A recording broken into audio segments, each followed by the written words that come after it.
DPP was allowed in court today. And Ms. Llewellyn's attorney, King's Counsel Douglas Lays, says the legal team was always confident they would prevail in the matter. The legal arguments were tested and retested, looking at the pension legislation, looking at the constitutional amendment and how it would have impacted my client.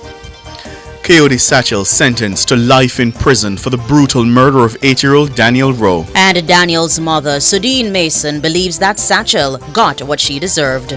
I'm feeling much better because she got what she deserved.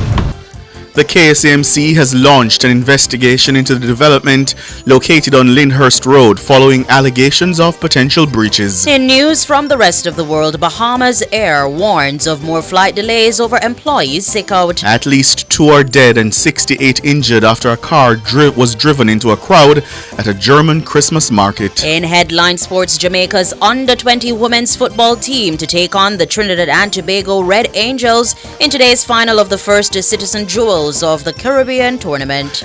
And later in our broadcast, in the cover story at 5:35, Paula Llewellyn is set to return to office after the Court of Appeal overturned a constitutional court ruling striking down the government's second extension of her term in office.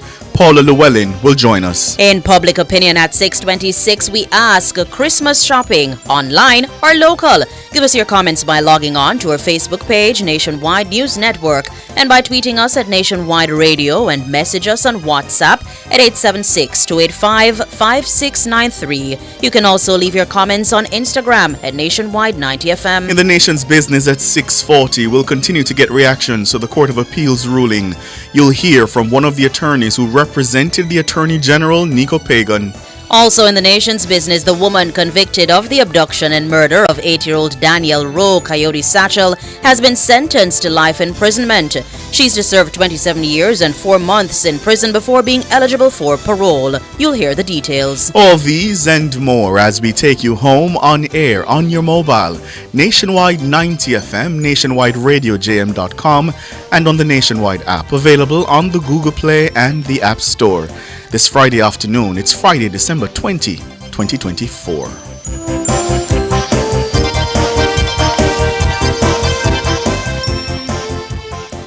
News at 5 is brought to you by Fostrich Company Limited, fostering rich customer service. If it's news, it's got to be Nationwide 90 FM. Now to the details. Paula Llewellyn will resume duties as the country's chief prosecutor after the government scored a major legal victory in the Court of Appeal Friday morning. The unanimous panel overturned a constitutional court ruling striking down the second extension of Llewellyn's tenure in office. The Holness administration had come under political fire from the opposition People's National Party, which accused the government of seeking to extend Llewellyn's tenure for an improper purpose. On Friday, the Court of Appeal rejected that argument, among several others from the opposition. Ricardo Brooks was in court when the ruling was delivered. It was a unanimous decision from Justices Jennifer Straw, Vivian Harris, and Kisok Leng. They say Paula Llewellyn is entitled to benefit from the extension found to have been validly enacted by the Parliament. In providing a summary of the reasons for the court's judgment, Justice Straw concluded the Constitutional Court was correct to reject the argument advanced by the People's National Party that the amendment was enacted for an improper purpose. The appellate judges also agreed with the lower court that Section 2.1 of the amendment did not circumvent the process laid down in the Constitution for the extension of the term of the office of a Director of Public Prosecutions. The judges then turned to the question of whether the amendment could lawfully be applied to Paula Llewellyn. Here, they found the lower court made an error. We find as such that the full court erred in limiting the applicability of the section in this regard. We conclude, therefore, that Section 2.1 of the Amending Act is applicable to the incumbent DPP. The appeal court judges then turned to whether Section 2.2 was inconsistent with the Supremacy Clause of the Constitution. Here again, they concluded the lower court judges were in error. Justice Straw described the test applied by the lower court judges as problematic and a misunderstanding of the law. In determining the validity of Section 2.2, the full court used the following test. open quotations, whether the amending act is in substance different from that which was originally contemplated by the drafters of Section 96.1, or whether the amending act alters what Section 96.1 had originally said in the Constitution. Close quotation. Both questions were answered in the affirmative. We conclude that that test, as formulated, was problematic and appeared to be a misunderstanding of the law expounded by Lord Diplock in Hinds and the Queen. The appeal court judges say the lower court should have determined whether Parliament conformed to the requirements of the Constitution and whether the Parliament had the power to pass the amendment in the manner that it did. Justice Straw says the lower court judges again fell into error in their interpretation of the effect of Section 2.2 of the amendment passed by the Holness administration.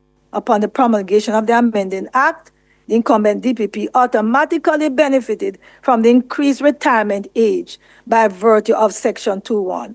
Section 2.2 did not add to that benefit and is therefore not unconstitutional or inconsistent with 2.1. The full court erred in declaring that Section 2.2 of the amending act was an invalid constitutional amendment and is to be severed from the amending act and struck down as being unconstitutional, null void, and of no legal effect. The appeal court also rejected arguments from the PMP urging it to read down sections of the amendment from applying to Paula Llewellyn.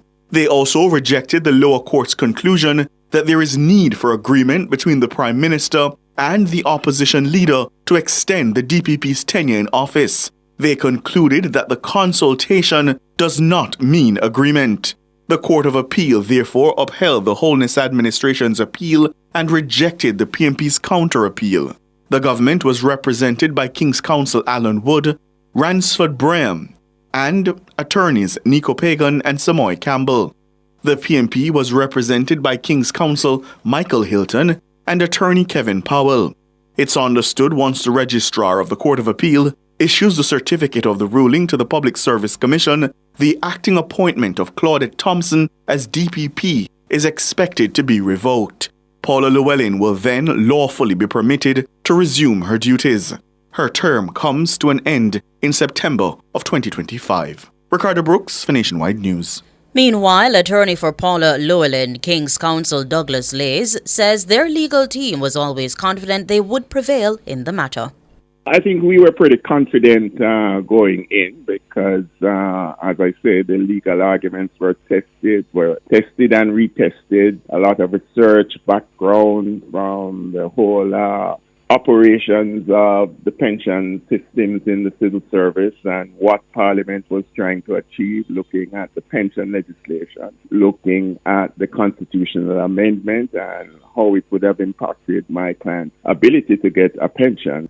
King's Counsel Douglas Lays, he was speaking with Nationwide News on Friday, and a member of the government's legal team, Nico Pagan, says the ruling proves the government had acted in a lawful manner from the start.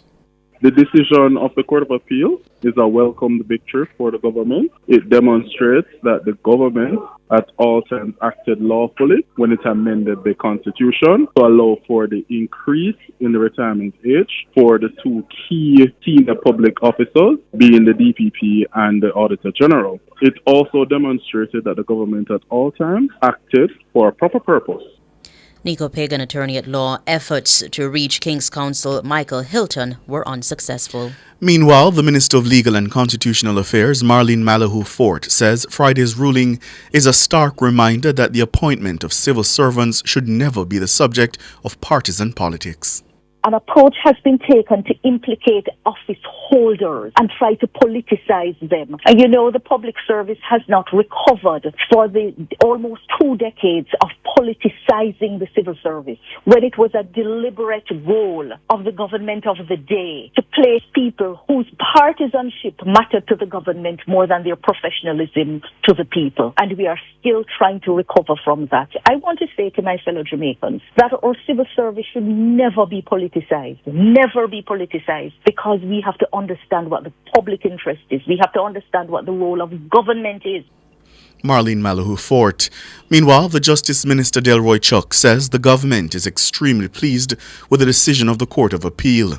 In a statement issued to the media, Minister Chuck says Paula Llewellyn can now resume her office at the earliest possible time. He says the government expects that this will be the end of the matter. And the opposition People's National Party, PNP, says it is awaiting the written reasons for the decision of the Court of Appeal before making a determination as to any next steps it may take in the matter. Despite voicing respect for the Court of Appeal's ruling, the opposition maintains that the way the government went about enacting the constitutional amendment to extend Llewellyn's tenure was an abuse of power and inimical to good governance in a constitutional democracy. It says the government's approach was all the more egregious given the constitutional reform process that was underway.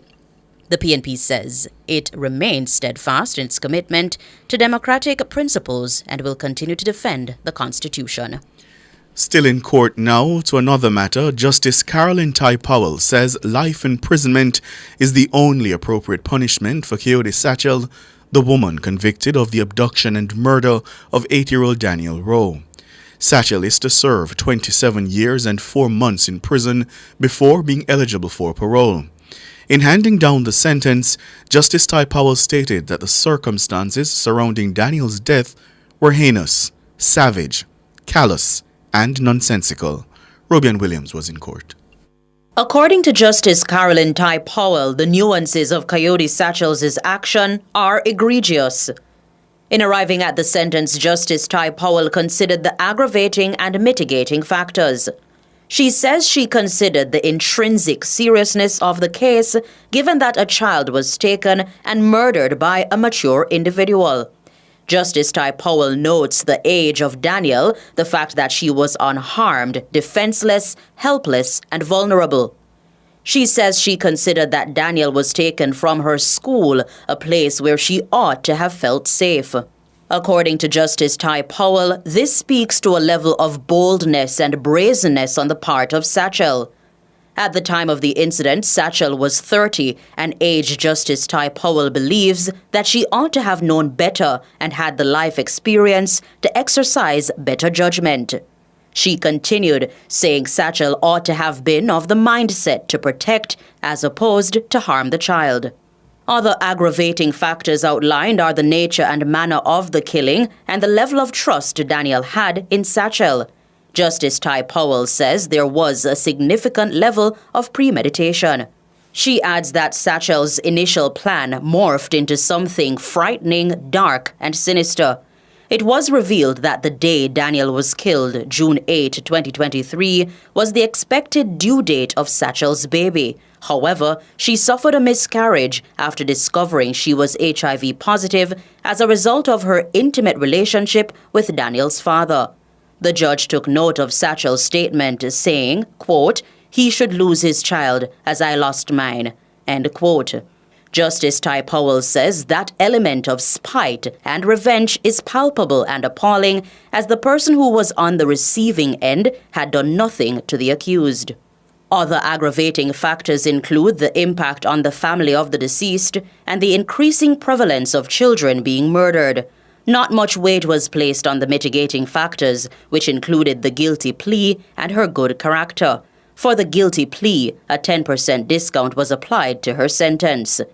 In conclusion, Justice Ty Powell told Satchel, quote, "What you did to Daniel was sheer evil. To kill a defenseless human being is vile, but to kill a child, an innocent 8-year-old child, can only be regarded as evil," end quote. Robian Williams for Nationwide News. Meanwhile, Daniel Rowe's mother, Sadine Mason, believes that Kayode Satchel got what she deserved. I'm feeling much better because she got what she deserved.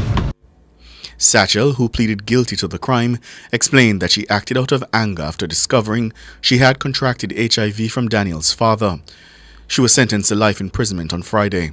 During the sentencing hearing earlier this month, Satchel apologized to the grieving mother as she was being led from the courtroom. Miss Mason says in that moment she felt sorry for her child's killer, but that feeling has disappeared. She also believes Daniel's father should have been held accountable. Honestly, I felt sorry for her at that time. I felt really sorry for her because I'm saying that Daniel's father was the reason why she did what she did, even though it was wrong. He gave her a sickness that she had to live with for the rest of her life. So I felt sorry for her at that time when she told me sorry. But hearing what I heard just now, I have a change of mind. I've been saying that is the reason why his daughter's life was taken. If never do him do, my baby would have there. Probably she would have harmed my baby because Daniel knew her. My baby knew her. So if that never happened, my baby would have still be alive right now. With tears in her eyes, Miss Mason explains that it's difficult for her at this time of the year. But I look to get our gift as always because normally when it comes on to Christmas, but I get our stuff and hide them in the house and tell her we play hide and seek. So it's kind of hard for me. It's going to be very hard. Not even the kids them want gift anymore. Sudeen Mason there, Daniel Rose's mother. And attorney-at-law Matthew Hyatt, who represents Daniel's mother, says justice has been served. The judge was very thorough in her summation and in handing down her verdict of life imprisonment and 27 years before parole. And I think, I know I can speak on behalf of the family, that it is a fitting sentence for this very heinous crime. It was senseless and, as the judge said, very callous to take a young life of 8-year-old. And Daniel Rowe will always be remembered by her family. And certainly her mother has gone through so much, to have to bury your own child. That's something that no mother should ever do. Matthew Hyatt, attorney-at-law. You're listening to the news on Nationwide at 5. We'll have more after these.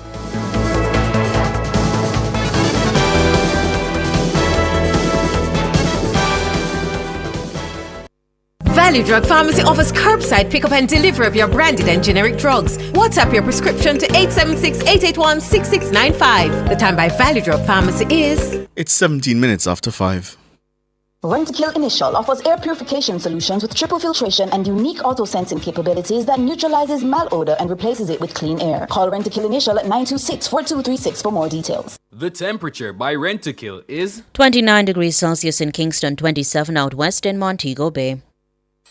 Christmas prep got you stressed? Skip the baking and grab a Mother's Bakery Christmas cake. No kitchen disaster, no burnt cake, just pure Christmas bliss, like your mom used to make, minus the yelling. But seriously, one bite, and the only thing you'll miss is the mess. Mother's Bakery Christmas cake, bringing love in every slice, so you can bring home the cheer without lifting a finger. But hurry, these cakes fly off the shelves. Mother's Bakery Christmas cake, it's like a holiday miracle in every bite. Importers, clear customs, not your schedule. Download the JA Customs Connect mobile app from the Google Play and Apple App Stores and enjoy the ease to calculate your customs duties, search for tariff codes, track and trace your shipments, pay your declarations, and so much more, all in a click, right at your fingertips. So save time, save money. Download the JA Customs Connect mobile app today. It's fast, safe, and convenient. For more information, visit jacustoms.gov.jm. JA Customs Connect mobile app, powered by the Jamaica Customs Agency. Jamaica Customs, keeping our customers in focus. Continuing the news.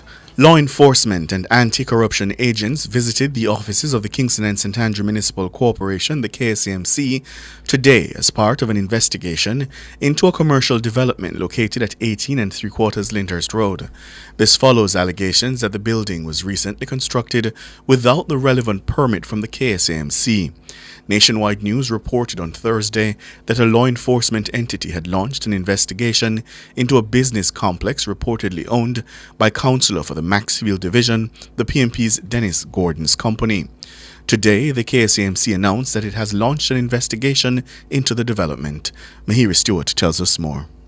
According to the KSAMC's statement, upon learning through media sources of alleged breaches pertaining to a commercial development, Mayor of Kingston, Councillor Andrew Swaby, has ordered an immediate investigation into the matter. It says Mayor Swaby reiterated the fact that the Kingston and St. Andrew Municipal Corporation is fully committed to ensuring that all developments comply with the standard regulations. He also sought to assure the public that the corporation's oversight processes are rigorous, transparent, and effective. The mayor says the corporation is determined to restore public confidence in its ability to manage and enforce building standards within its jurisdiction. While the release from the KSAMC references 18.5 Lyndhurst Road, we reported on Thursday that the building in question is located at 18.75 Lyndhurst Road. This is also the address listed on its website and Facebook page. The building in question bears the logo of the Jackden Group of Companies and houses a medical facility. Councillor of the Maxfield Division, Dennis Gordon, is the chairman of Jackden Group. The structure also has the words, "The Dennis Gordon Building," written on it. It is located in the East Central St. Andrew constituency, of which Mr. Gordon is also the PNP's chairman.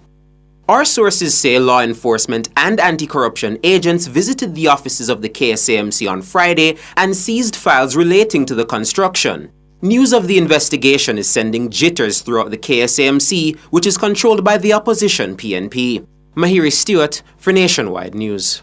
World in a Minute is brought to you by ABC Electrical Sales. We make things as easy as ABC.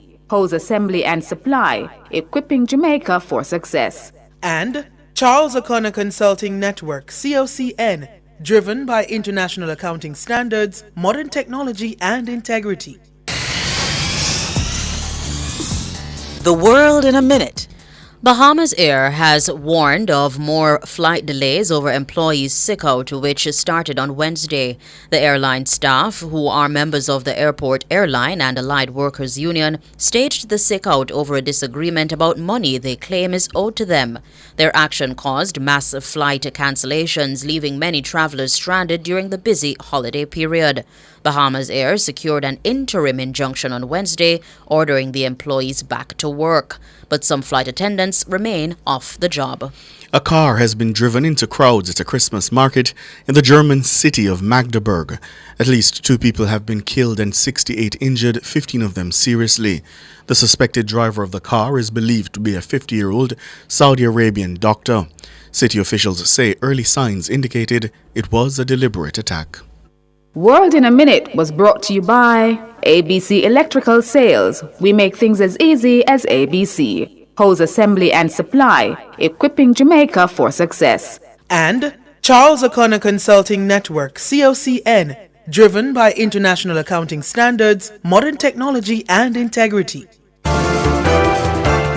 Recapping the top stories making nationwide news at this hour, Paula Llewellyn is to return as Director of Public Prosecutions after the government scored a major legal victory in the Court of Appeals. And Ms. Llewellyn's attorney, King's Counsel Douglas Lays, says the legal team was always confident they would prevail in the matter. Coyote Satchel sentenced to life imprisonment for the brutal murder of 8-year-old Daniel Rowe. And Daniel's mother, Sudeen Mason, believes that Satchel got what she deserved.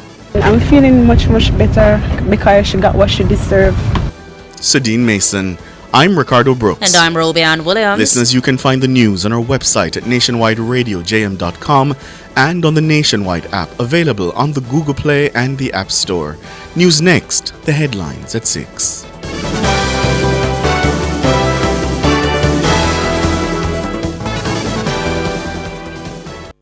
News at 5 was brought to you by Fosrich Company Limited, fostering rich customer service. The National Land Agency will distribute titles under its systematic land registration program for residents of St. Elizabeth and Manchester from December 16 to 20, 2024 at the Junction Guest House, Junction, St. Elizabeth. You will need your government-issued ID to collect your title. For more information, contact the National Land Agency at 876-750-5263 or 876-946-5263. The National Land Agency, one goal.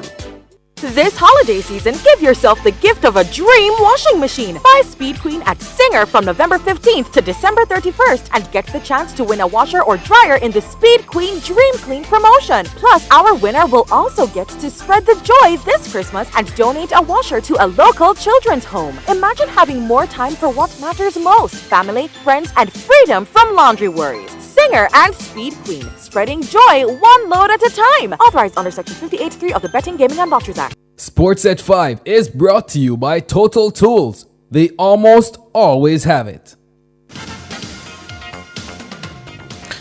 Good afternoon with your sports report. I am Alrix Raby. We kick things off with some footballers at sports time. Jamaica's national under-20 football team were leading Trinidad and Tobago Red Angels 2-1 in the final of the first Jewels of the Caribbean tournament at the Alta Bowling Stadium. This is how Stream TT described the goals. Moving on the outside, Jamaica overrunning. This looks very dangerous. Good save, good shot, and eventually on the score line by Jamaica, scoring the first item. Number 7 in the person of Alicia Stevenson takes a left foot shot. Good shot it is. It's a goal. What a strike. What a strike it was. Oriel Mountain scoring a scorcher. Seaton skips one. Seaton moving forward. This looks dangerous. Seaton scores. Tiny Seaton scoring for Jamaica, taking the lead now with Tiny Seaton. Now, Minister of Sports Oliver Gurns announced on Tuesday that her ministry will be giving the Paris Football Association's $500,000. Minister Gurns says this initiative is aimed to bolstering the development of football across the island. The key areas for focus, and we will be providing the guidance, and we'll also be saying to them, make sure you can account for the funds and how they are used, which will put us in even a stronger position to provide you with more funding. But one of the main focus will be youth coaching programs. Initiatives focus on coaching for under 13 and under 15 age groups. And also at the grassroots level. So we are playing our part in bolstering this initiative and in putting our money where our mouth is. Minister of Sports Olivia Gurns. Now to netballers. Coach of Jamaica's senior netball team, Sasha Gay Henry, says she's incredibly proud of them as they have made in recent years. The Sunshine Girls moved up a place to number 3 according to the latest World Netball Rankings. This achievement follows their 2-1 series win over the England Vitality Roses in November. Henry says they'll now turn their attention to next month's assignment against South Africa. I think this is a great milestone for our team. I think we can't get complacent. I think we have started well on our first encounter, and it's something that we need to build on. Definitely we have to keep our focus on our next assignment, which is against South Africa. It's a new tour. I mean, it's going to be a new challenge, and we know it's going to be a rough one, and we intend to do well on this one. So I'm quite pleased. I'm very proud of the girls and the achievement that we have made. It's more than a satisfying feeling, but I think there's so much more room and growth for improvement. And she thanked the Federation for their determination in organizing regular international fixtures. This milestone at such early encounter in our 4-year cycle, I think it's something that, we must be proud of, and we have to give thanks also. And we just have to thank Netball Jamaica for allowing us to compete and getting these matches back on track, during our international international cycle. I think it's been quite some time that we have not had any international games, right? From we last played in the World Cup, and the fact that we have not played a home series since 2015. So for us as a group, it's only something that we can build on, and we have to just keep pushing harder as a group to do well. Sasha Gay Henry, and let me say a special Merry Christmas to Hermine and the entire nationwide YouTube family.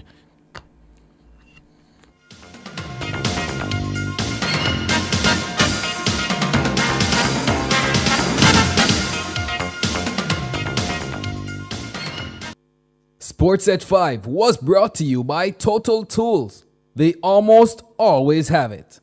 Since 2016, 156,000 more Jamaicans are working. This is more than any other time in our history. Your government is caring for you. The time brought to you by the Office of the Prime Minister is 5:30. Outperform, outlast. With top performance. Jack comma. Reliable, full stop, not comma. We have the expertise for drilling and demolition. We have the power tools for plumbers and electricians. Pan select tools, free parts and free repairs. Free parts, free repairs. 2 to 3 years. Hilton, available at Delta Supply, 106 Hagley Park Road. Call us at 876-302-61114. Delta Supply, we service what we sell. Rule the road with ATL Automotive and CIBC Caribbean. From now until January 31, 2025, a brand new Honda, BYD, Audi, Volkswagen, or Kia could be yours. Enjoy an 8.25% interest rate, 100% financing, 10 years to repay, up to 100% off processing fees, and 0% interest on an easy cover loan for your insurance. Plus, with the online CIBC loan store, you can fast track your loan application. Visit atlautomotive.com now so you can rule the road. Hey Daddy, have you heard about Mother's Bakery's new Christmas treats? Oh, you mean their Christmas cake, right? Yes, they've also got a new sorrel cake. It's only available at Presmart and select supermarkets for the season. Sorrel cake? That sounds deliciously festive. Right? Mother's Bakery knows exactly how to bring those holiday flavors we love. I'm getting them all. Perfect for holiday gatherings or just cozy nights in with my little bunununus. This season, Daddy, it's all about Mother's Bakery. ABC Electrical takes this opportunity to wish good health and prosperity to all their valued customers and contractors for their business. They send a hearty thank you and gratitude for the support and look forward to serving you even better in the coming year. ABC, a better choice in the electrical business. Delicious meals, poolside cocktails, right on the beach. Disconnect from your daily worries and reconnect with the one you love. There's no paradise like home. This holiday season, enjoy a romantic all-inclusive escape at Couples Tower Island, Ocherias from $395 USD per night. Take advantage of this offer today by calling Couples Resorts at 876-632-8200. Conditions apply. The cover story is brought to you by New World Home Improvement and Detail Cleaning. Detailed cleaning for your business and home.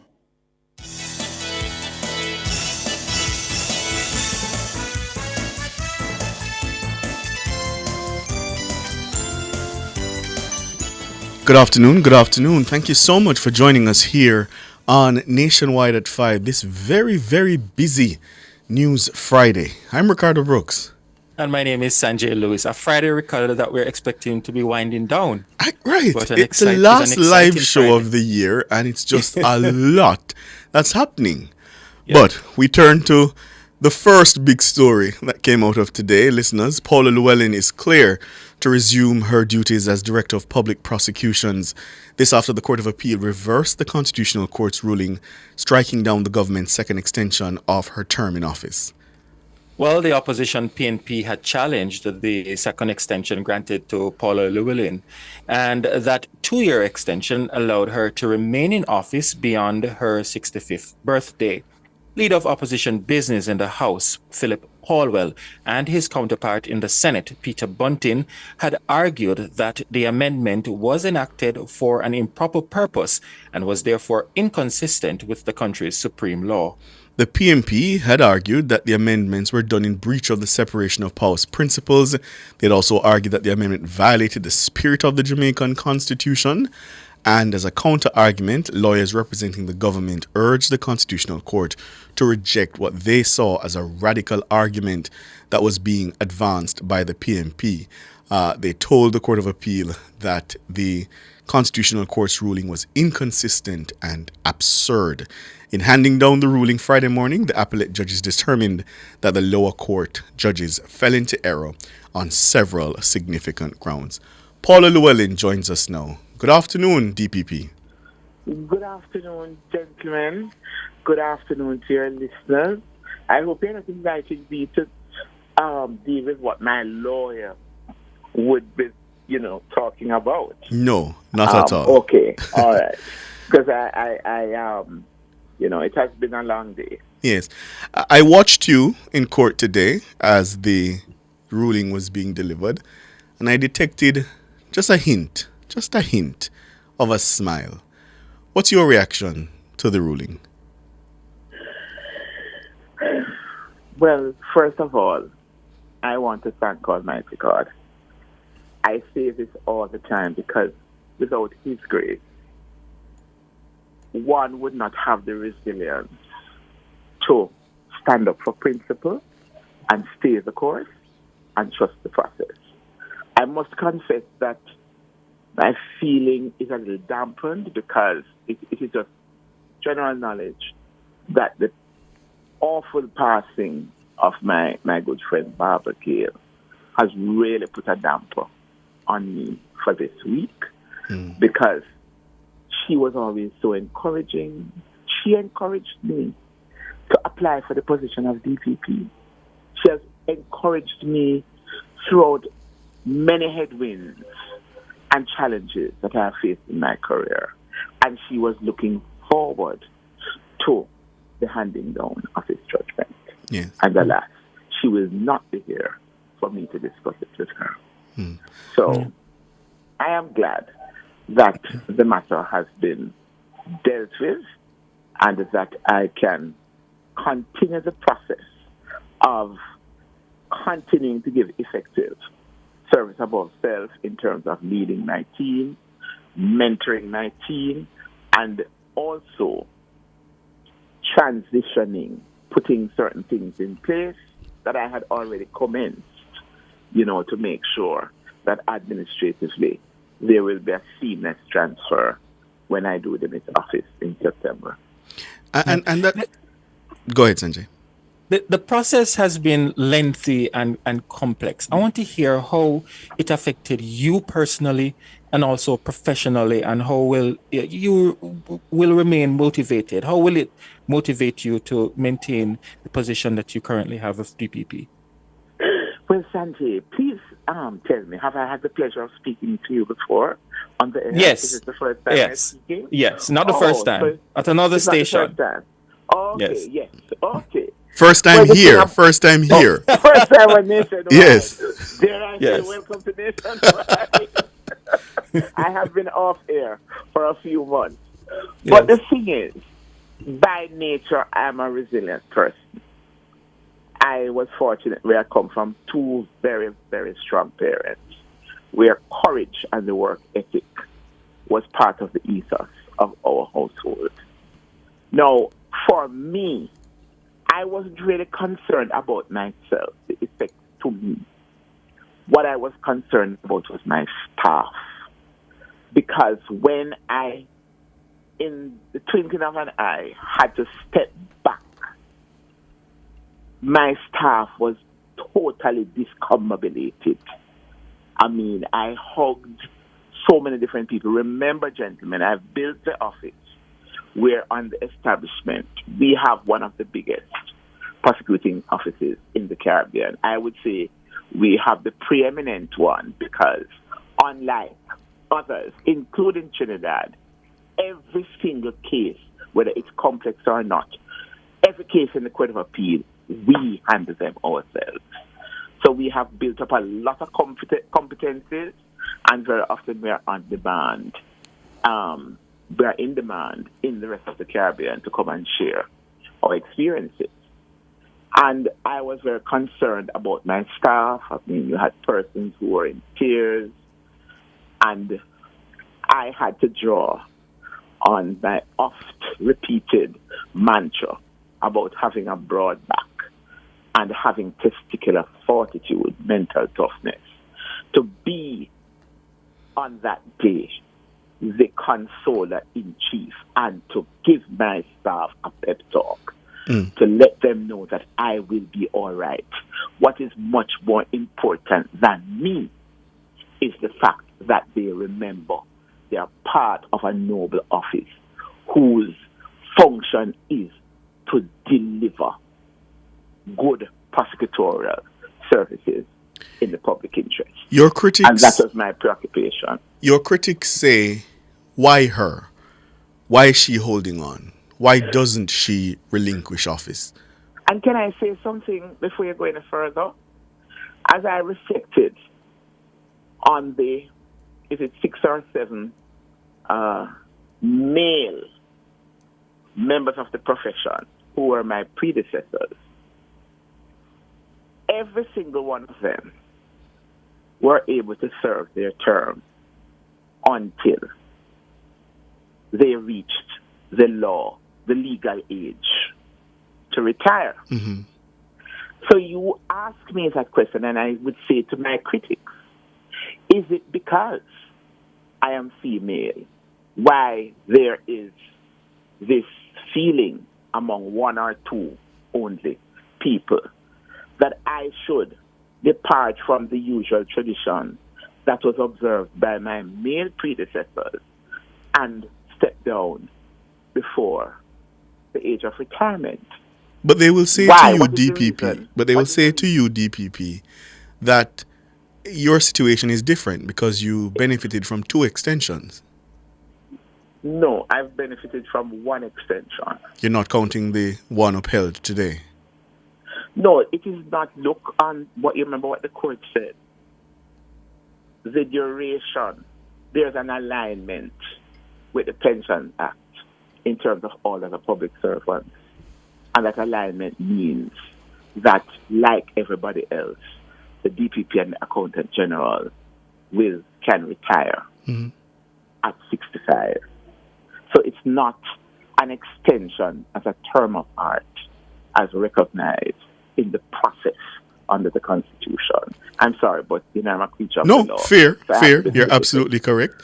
So then far let me. as I'm concerned, if it is that the law, and I'm a creature of the law, and the Court of Appeal really reaffirmed it, the law is that if the amendment was passed, then the holder of the office would benefit from it. Fair. So it's a matter of whether I decide to go early or not. And if it is that the time could still be usefully used to make sure that I do all that I can do to tie up one of the 2 or 3 unfinished businesses that we have administratively, so that there will be a seamless transfer when I do the office.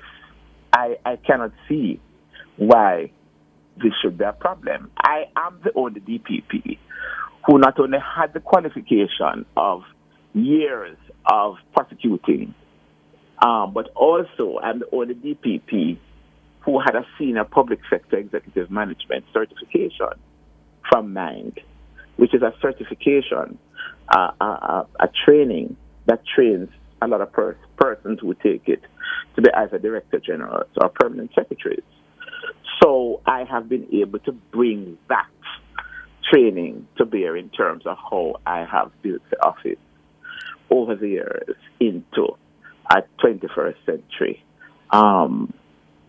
office that is very, very well respected and regarded in terms of our work in a variety of areas. You seem to suggest earlier that gender, because you're a woman, sex, is the reason why you're facing the kind of opposition. Do you really believe that? I can only think that is the difference. Everybody knows that I have never been preoccupied by my gender. I am known on the street to be, notwithstanding my smile, which I'm told most people like. I even had a gentleman come up to me and tell me that when he sees my smile, it seems to him that the stress agree with me. But I've never been preoccupied by my gender because I know that you're only as good for women as a professional in that sort of tough arena. You are always going to be marked much harder than your male counterparts. But I have always been a workaholic. I've always given off my best, and I've been fortunate that I have been involved in a lot of, really great cases. I've appeared against great advocates.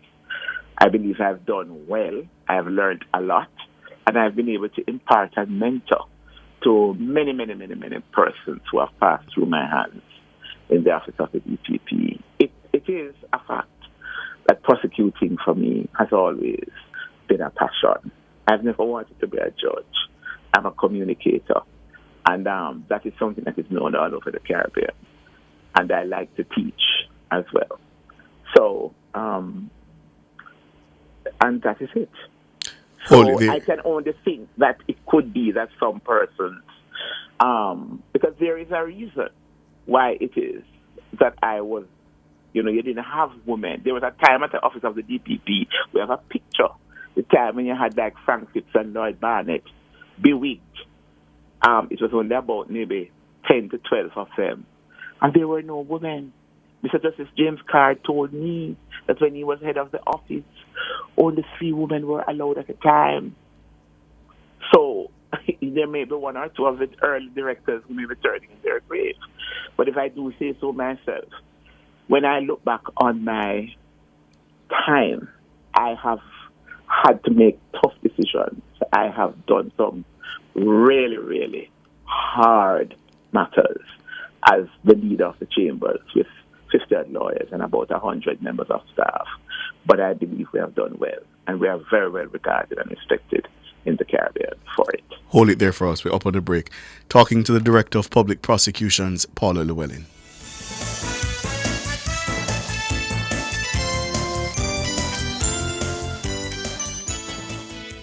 Clear your barrels and personal shipments with ease and convenience. Request a customs contactless clearance today through CCP at jca.gov.jm. The time by the Jamaica Customs Agency is 5:46. Label Crafts Jamaica Limited offers exceptional finishes that will make your product extraordinary at an affordable cost. The Temperature, brought to you by Label Crafts Jamaica Limited. The #1 choice for label printing is 29 degrees Celsius in Kingston, 27 out west in Montego Bay. When approaching or leaving your vehicle, be aware of your surroundings. This Christmas safety tip is brought to you by the Ministry of National Security. Small business owners, this holiday season, Access Financial Services is here to help you create merry money moments. Need a boost to stock up inventory, expand your business, or prepare for the festive rush? We've got you covered with our small business loans. And here's the best part. No payments for up to 1 month. Fast approvals to keep your business moving. Flexible terms tailored just for you. Let Access Financial be your partner in growth and success this holiday season. Visit accessfinanceonline.com or step into your nearest branch today. Access Financial Services, helping your small business make a big impact this Christmas. Conditions apply. New World Home Improvement and Detail Cleaning offers high-quality detail cleaning and home improvement services. They cater to residential and commercial properties. They clean from the ceiling to the floor. They clean sofas, mattresses, carpets, and chairs. They deep clean and restore all floors. They repair and restore roofing. They do tiling, general paintings, drywall works, and other carpentry services to include property renovation. Call them 876-384-9313. Follow them at New World Detail Cleaning and Home Improvement.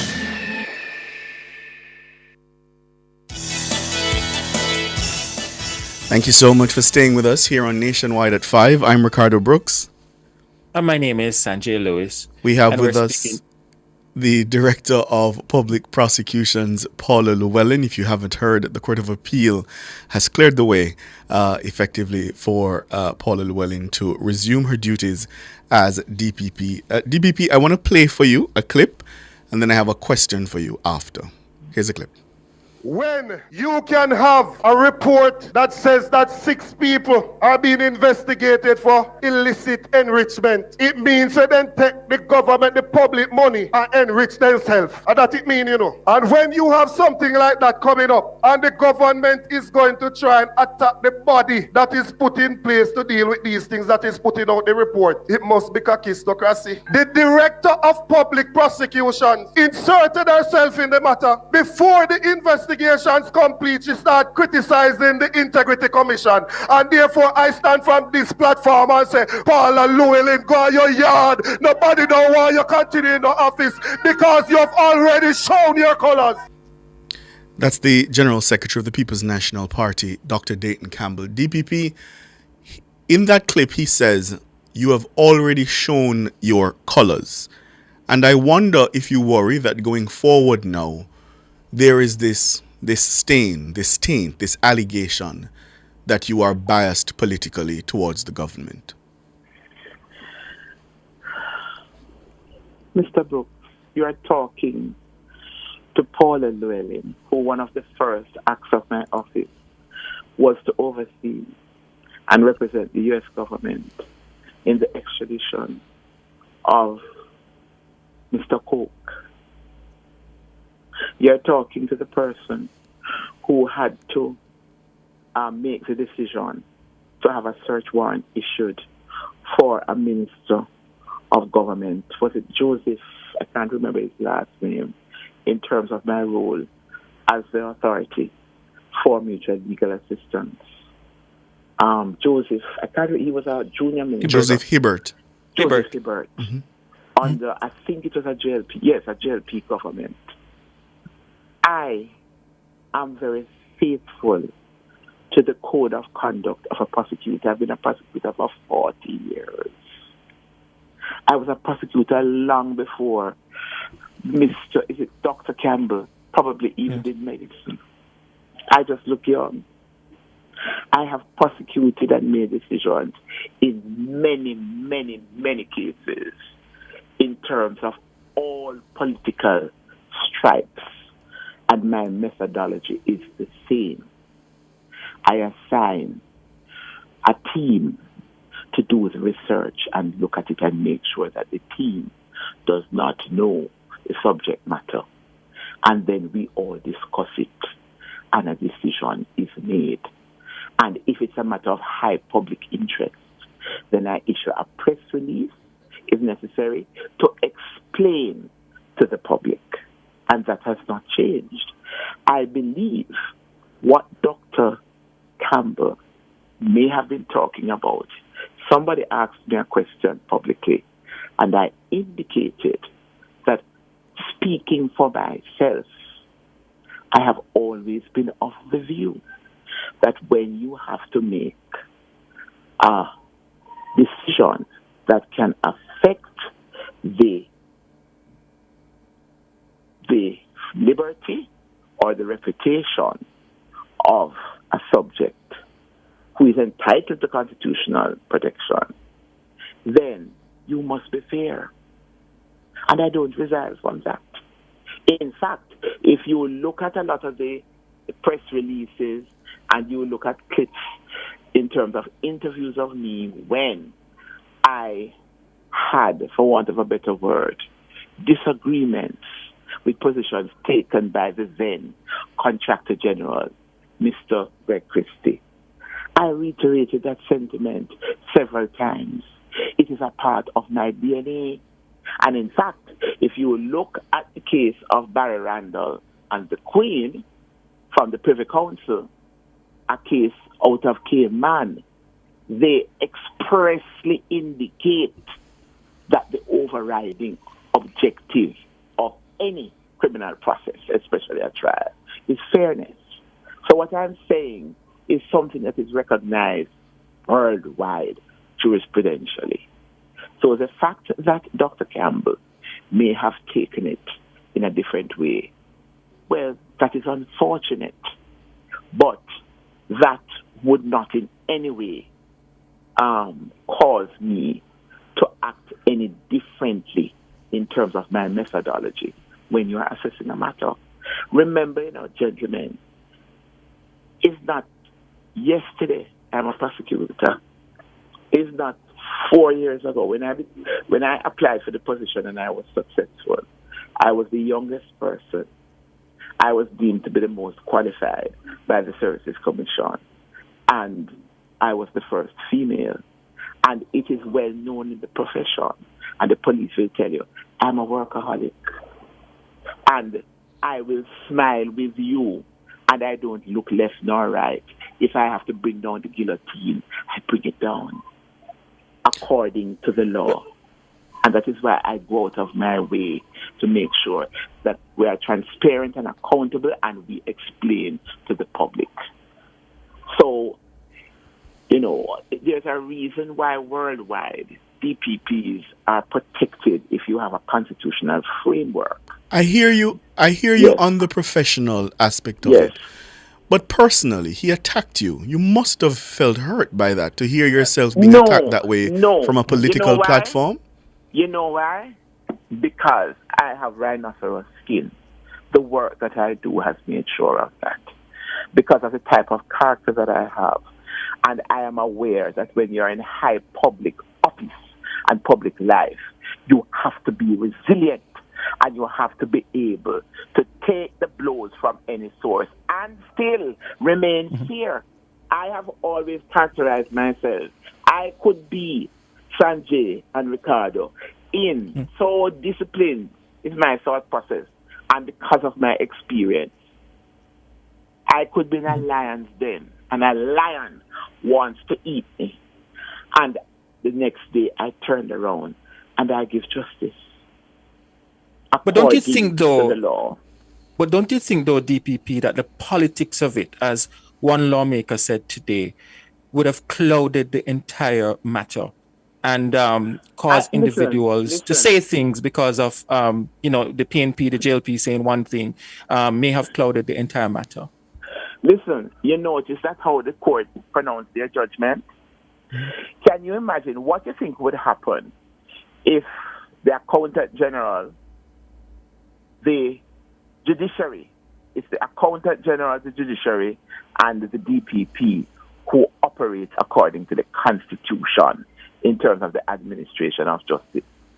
What do you think would happen if two persons, whether they are orange, white, or green, decide that, you see that judge?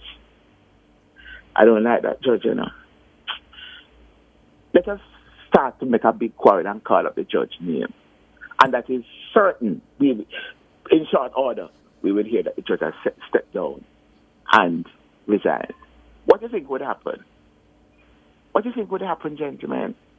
There's a reason why under the Constitution you are protected from any interference from any source. And there's a reason why in the case law and in all codes of conduct, when you make decisions as a prosecuting entity, you are not to have advert to religion, sex, gender, politics, or anything else like that.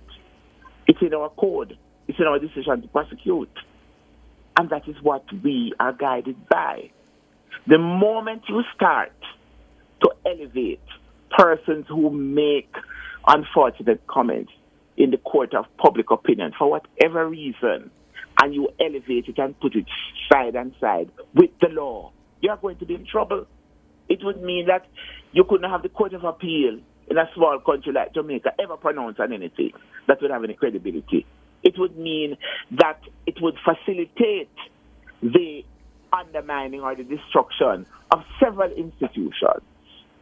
So there's a process, and we're a country of laws, and we're guided by the law. And I know I can stand on my record of 40 years as a prosecutor, having done a variety of cases. Do you plan to initiate any legal proceedings against Dayton Campbell for those comments that he made? Listen, certainly not. I was certainly not. Why would I do that? This is, you are protected. You have freedom of expression under the Constitution. So basically, that's freedom of expression, and I would be duty bound as a law officer to advocate for Dr. Campbell being able to make and say what he feels he needs to say. That is his right under the Constitution. But he collared you, DPP. He collared you. Sorry?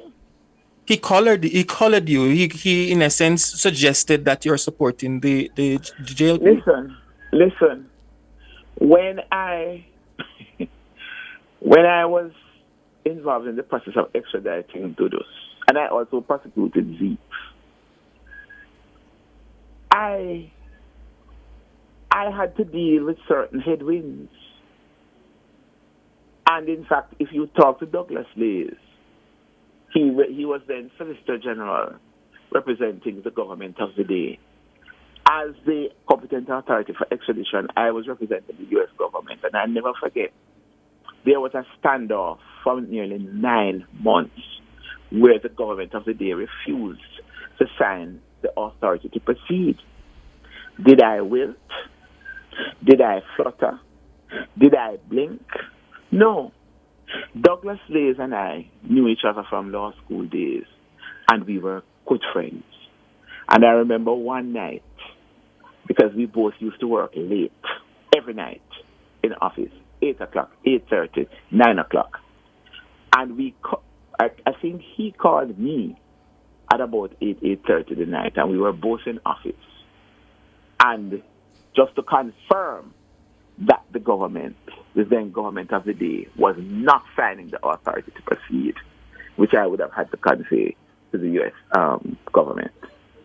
And we both said, I'll never forget it, he said, girl, we have been friends for a long time. We will get through this. I said, yes, on opposite sides of the fence. When do you expect to return to office? It never destroyed our friendship. And eventually, the rest is history, that the government had to yield. And they did sign the authority to proceed, and we were able to go through the extradition. When do you intend to return to office? Well, the registrar would have to issue this certificate of the result of the appeal. And I suppose the permanent secretary would then take that certificate and then write to the Services Commission making the recommendation that in light of the ruling of the Court of Appeal, then ask that the revocation of the acting DPP's authority be done. And let me say here publicly, I am so proud of Ms. Thompson. I'm proud of the office, of the support. If anything hurt me, if anything has ever hurt me, was to see the hurt on the faces of my staff. I am always committed to their development. I admire their focus, their stick-to-itiveness, their anxiety to learn. And I would wish to take this opportunity to salute Ms. Claudette Thompson and the senior staff who supported her, as well as the rest of the office. I'm very proud of the job that she did. In 60 seconds, your immediate priorities for your office on your return? Well, first of all, in fact, I had words with as I tell you, Sanjay, I'm a workaholic. Mm-hmm. And I had good words with the permanent secretary, indicating that I'd wish an early appointment with her for me to be thoroughly updated, along with the present acting DPP, to have a meeting, all three of us, so that I can be updated on this mold issue in the office, because my anxiety will be to make sure that the contractors put us back in a position that within 2 or 3 months, I can see to the welfare of my staff in rehousing them back into the space. Secondly, I will continue with my chief administrator and HR manager, continue the process of transition as it relates to certain administrative issues that I had commenced.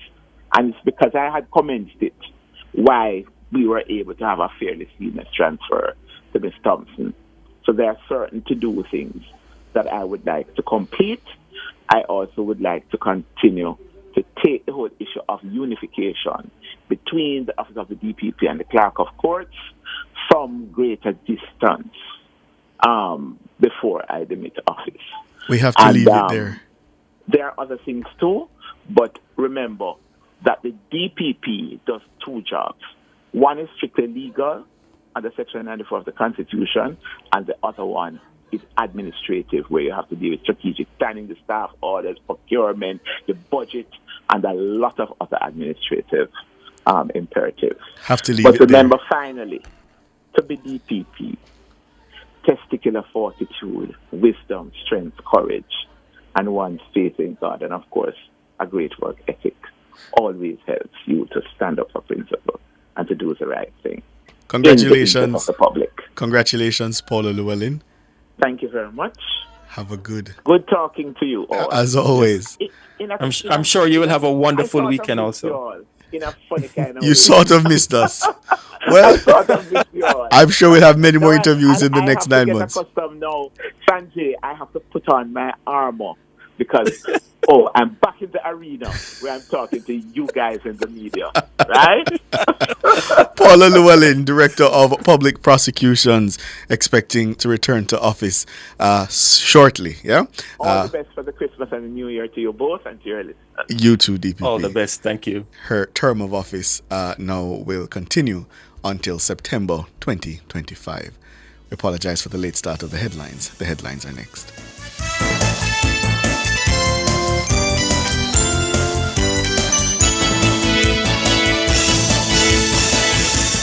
The cover story was brought to you by New World Home Improvement and Detail Cleaning. Detailed cleaning for your business and home. You're listening to Nationwide 90 FM. The time is 5 minutes after 6.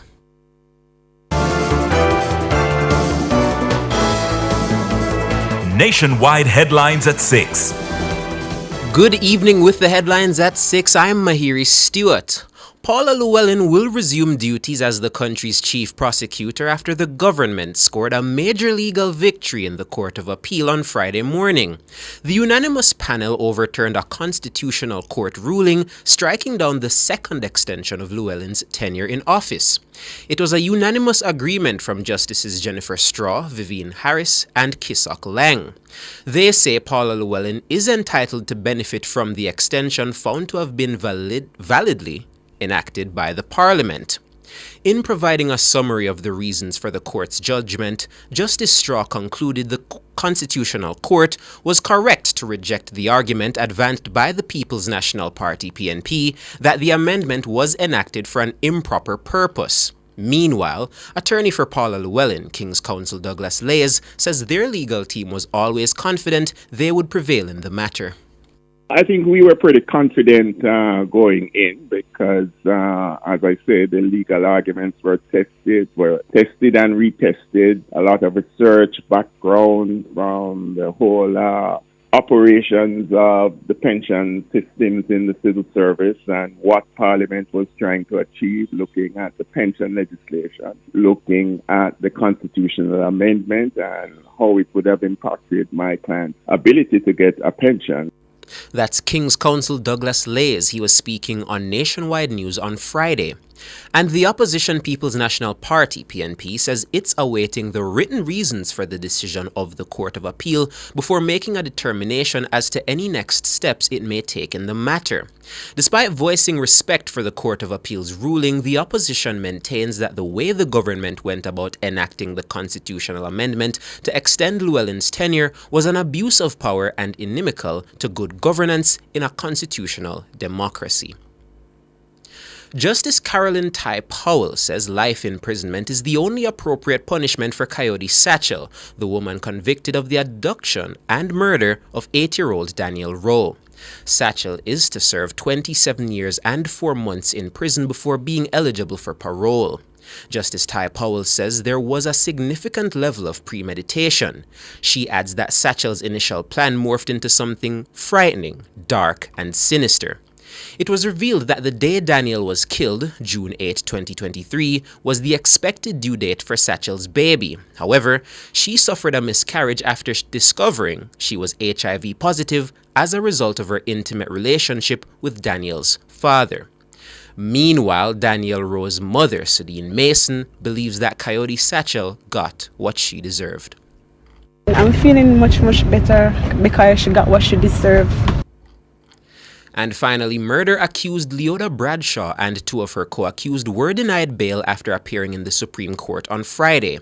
Bradshaw is charged with masterminding the abduction and murder of 10-month-old Saraya Paulwell and her mother, 27-year-old Tashina Patterson.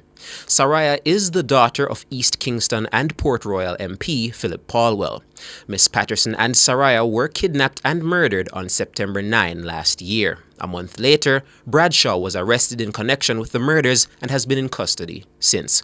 Those are the headlines at 6. I'm Mahiri Stewart. Sports is next.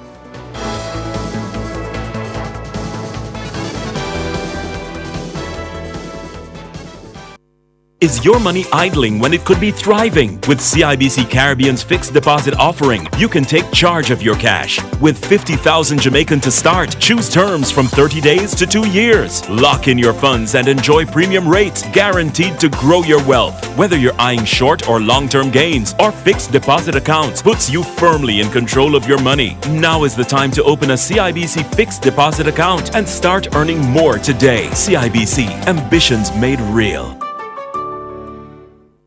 This holiday season, give yourself the gift of a dream washing machine. Buy Speed Queen at Singer from November 15th to December 31st and get the chance to win a washer or dryer in the Speed Queen Dream Clean promotion. Plus, our winner will also get to spread the joy this Christmas and donate a washer to a local children's home. Imagine having more time for what matters most: family, friends, and freedom from laundry worries. Singer and Speed Queen, spreading joy one load at a time. Authorized under Section 58.3 of the Betting, Gaming and Lotteries Act.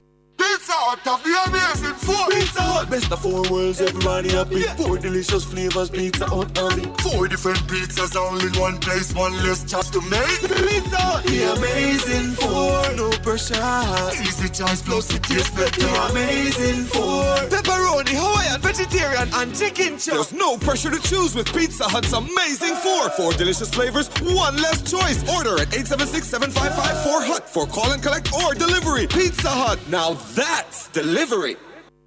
Are you ready to turn your sales and marketing skills into high earnings? Nationwide 90FM is searching for business development executives to build lasting client relationships. If you have experience across all stages of the sales cycle and possess strong communication, negotiation, and time management skills with a proven sales track record, this opportunity is perfect for you. Join our team and work with the top corporate brands, media agencies, and of course, our on-air personalities. Enjoy networking opportunities, professional growth, and competitive commissions. Ready to take the next step? Send your resume to hr@nationwidenewsnetwork.com today.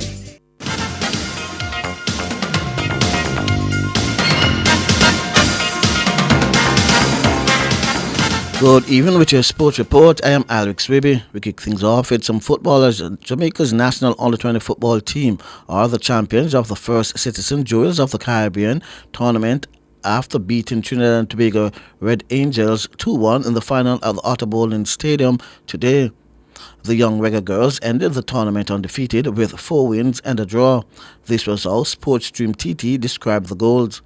Moving on the outside, Jamaica overrunning. This looks very dangerous. Good save, good shot, and eventually on the score line by Jamaica, scoring the first item. Number 7 in the person of Alicia Stevenson takes a left foot shot. Good shot it is. It's a goal. What a strike. What a strike it was. Oriel Martin scoring a scorcher. Seaton skips one. Seaton moving forward. This looks dangerous. Seaton scores. Tiny Seaton scoring for Jamaica, taking the lead now with Tiny Seaton. Now, Minister of Sports Olivia Grange announced on Tuesday that her ministry will be giving the Parish Football Associations $500,000. Minister Grange says this initiative is aimed at bolstering the development of football across the island.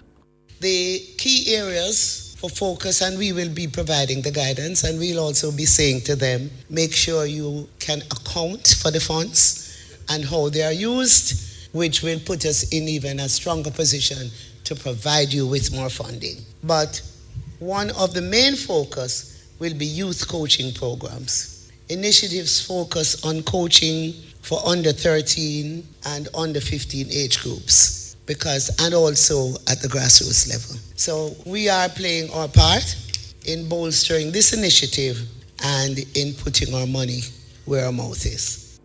Olivia Grange, Minister of Sports. Now, Manchester City manager Pep Guardiola says he will not seek to address their current crisis of form with new recruits in January. 4-time defending English Premier League champions City have lost 8 and won just 1 of their last 11 games in all competitions. Last season's surprise package Aston Villa now await Villa Park on Saturday, although both clubs have underperformed this season. In other fixtures, Brentford play Nottingham Forest, Ipswich Town take on Newcastle, West Ham are at home to Brighton, and Arsenal travel to Crystal Palace. Title holders Liverpool have been drawn against Tottenham in the semi-finals of the Carabao Cup, while Arsenal will face Newcastle. Premier League leaders Liverpool, who have won the cup competition a record 10 times, will face Spurs at Tottenham Hotspur Stadium in the first leg before return at Anfield. Arsenal will play Newcastle at Emirates Stadium in the first leg of their tie before the second leg at St James Park. The draw also sets up the tantalizing possibility of a North London derby in the final of the competition. Spurs and Arsenal have never met in a major domestic final, but have faced each other 4 times in League Cup semi-finals in 1968, 1987, 2007 and 2008. The semi-final first legs will be played in the week commencing January 6, 2025, and the second legs in the week beginning February 3. Wembley Stadium will host the final on March 16. Netflix has secured the rights to show live coverage of the 2027 and 2031 Women's World Cup in the United States. The deal, announced by football governing body FIFA on Friday, marks the first time Netflix has acquired live rights to a sports competition in full. As a marquee brand and FIFA's new long-term partner, Netflix has shown a very strong level of commitment to growing women's football, FIFA President Gianni Infantino said. The 2027 World Cup will be held in Brazil. The host for the 2031 tournament has not been confirmed, although England, a joint bid involving the other British federations, and the US have all been suggested as potential bidders. Now, the netballers coach of Jamaica's senior netball team, Sasha Henry, says she's incredibly proud of them and the strides they have made in the recent years. The Sunshine Girls moved up a place to number 3 according to the latest World Netball rankings. This achievement follows their 2-1 series win over the England Vitality Roses in November. Henry says they'll now turn their attention to next month's assignment against South Africa. I think this is a great milestone for our team. I think we can't get complacent. I think we have started well on our first encounter, and it's something that we need to build on. Definitely we have to keep our focus on our next assignment, which is against South Africa. It's a new tour. I mean, it's going to be a new challenge, and we know it's going to be a rough one, and we intend to do well on this one. So I'm quite pleased. I'm very proud of the girls and the achievement that we have made. It's more than a satisfying feeling, but I think there's so much more room and growth for improvement. And she thanked the Federation for their determination in organizing regular international fixtures. This milestone at such early encounter in our 4-year cycle, I think it's something that we must be proud of, and we have to give thanks also. And we just have to thank Netball Jamaica for allowing us to compete and getting these matches back on track, during our international international cycle. I think it's been quite some time that we have not had any international games, right? From we last played in the World Cup, and the fact that we have not played a home series since 2015. So for us as a group, it's only something that we can build on, and we have to just keep pushing harder as a group to do well. Sasha Henry. Now to cricket, as captain of the West Indies, Ravman Powell, says there's a lot to learn from their 80 runs loss against Bangladesh in the third and final T20 International at Arnes Vale on Thursday. The win gave the tourists a 3-0 sweep off the series. Batting first, Bangladesh made 189 for 3 off their 20 overs, with Romaria Shepherd taking 2 wickets. In reply, the Windies were bowled out for 109 inside 17 overs. Shepherd made 33 and John Charles 23. Powell is optimistic their poor form will end soon.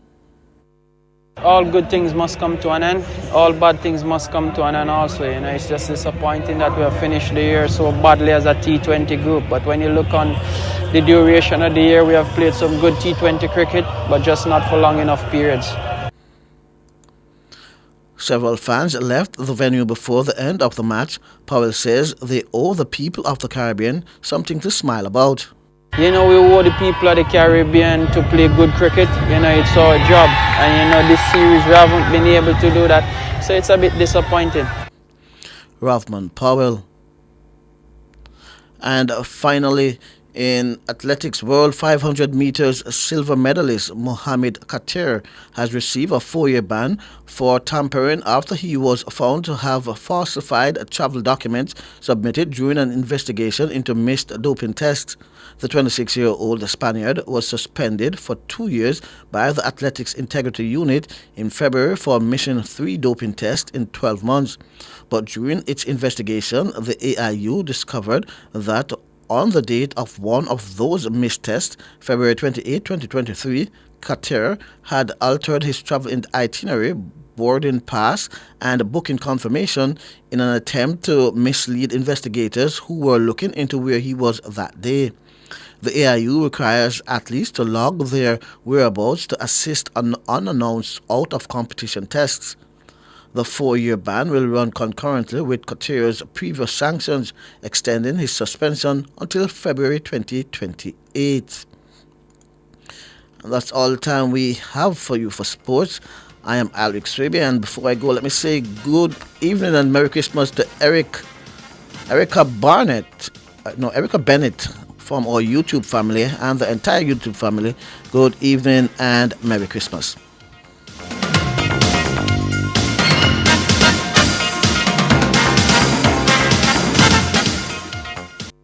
For all your scales and food processing equipment, call Advanced Scales and Equipment Limited at 876-968-9612-5. The time by Advanced Scales and Equipment Limited Customer Appreciation Week, December 16 to 20 is 6:21. New World Home Improvement and Detail Cleaning offers high-quality detail cleaning and home improvement services. They cater to residential and commercial properties. They clean from the ceiling to the floor. They clean sofas, mattresses, carpets, and chairs. They deep clean and restore all floors. They repair and restore roofing. They do tiling, general paintings, drywall works, and other carpentry services to include property renovation. Call them 876-384-9313. Follow them at New World Detail Cleaning and Home Improvement. The most spectacular year-end sale is back at IQ Optical. Get up to 75% on optical frames and sunglasses in December. Conditions apply. Happy holidays from Team Adam and Eve. We invite you to indulge in a relaxing spa atmosphere or gift someone spa pampering this season. Visit us at www.adamandevedayspajA.com for e-certificates or WhatsApp 876-567-2142. Relax, refresh, and respite with us today. We have Christmas packages starting at $8,500. Book a massage, facial, mani-pedi, or hair service at Adam and Eve Day Spa. You deserve it. Phosphorage is having a Christmas sale. From December 8 to December 31, save on chandeliers, wall lamps, ceiling fans, and LED bulbs. Come shop and save with up to 40% off this Christmas. Visit us in Kingston, Mandeville, Montego Bay, and Draxall. It's the Phosphorage Christmas sale, December 8 to December 31. Open Sundays.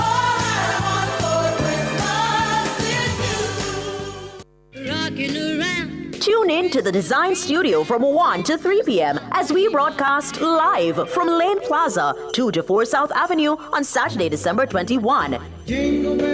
Jingle your way into big savings this Christmas and see what's in store, literally. Follow us as we focus on what 2 stores in Lane Plaza has to offer you this Christmas season.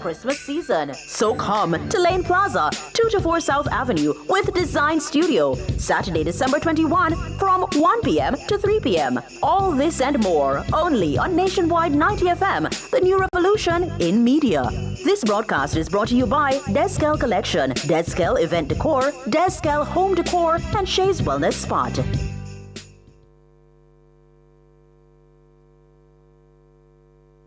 Public Opinion is brought to you by Cleasing Industrial Supplies Limited, Industrial Automation and Control Solutions.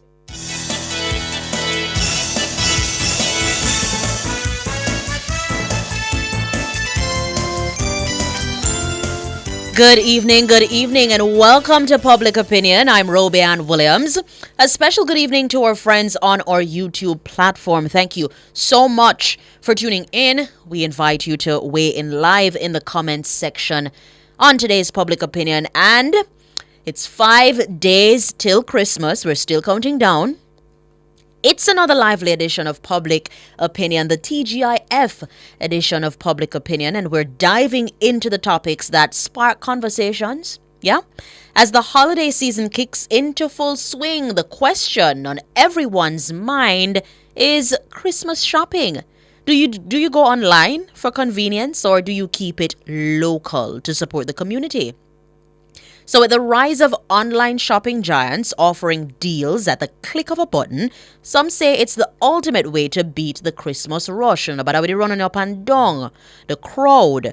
But others argue that nothing beats the festive charm of shopping at local stores and supporting small businesses that bring life to our communities.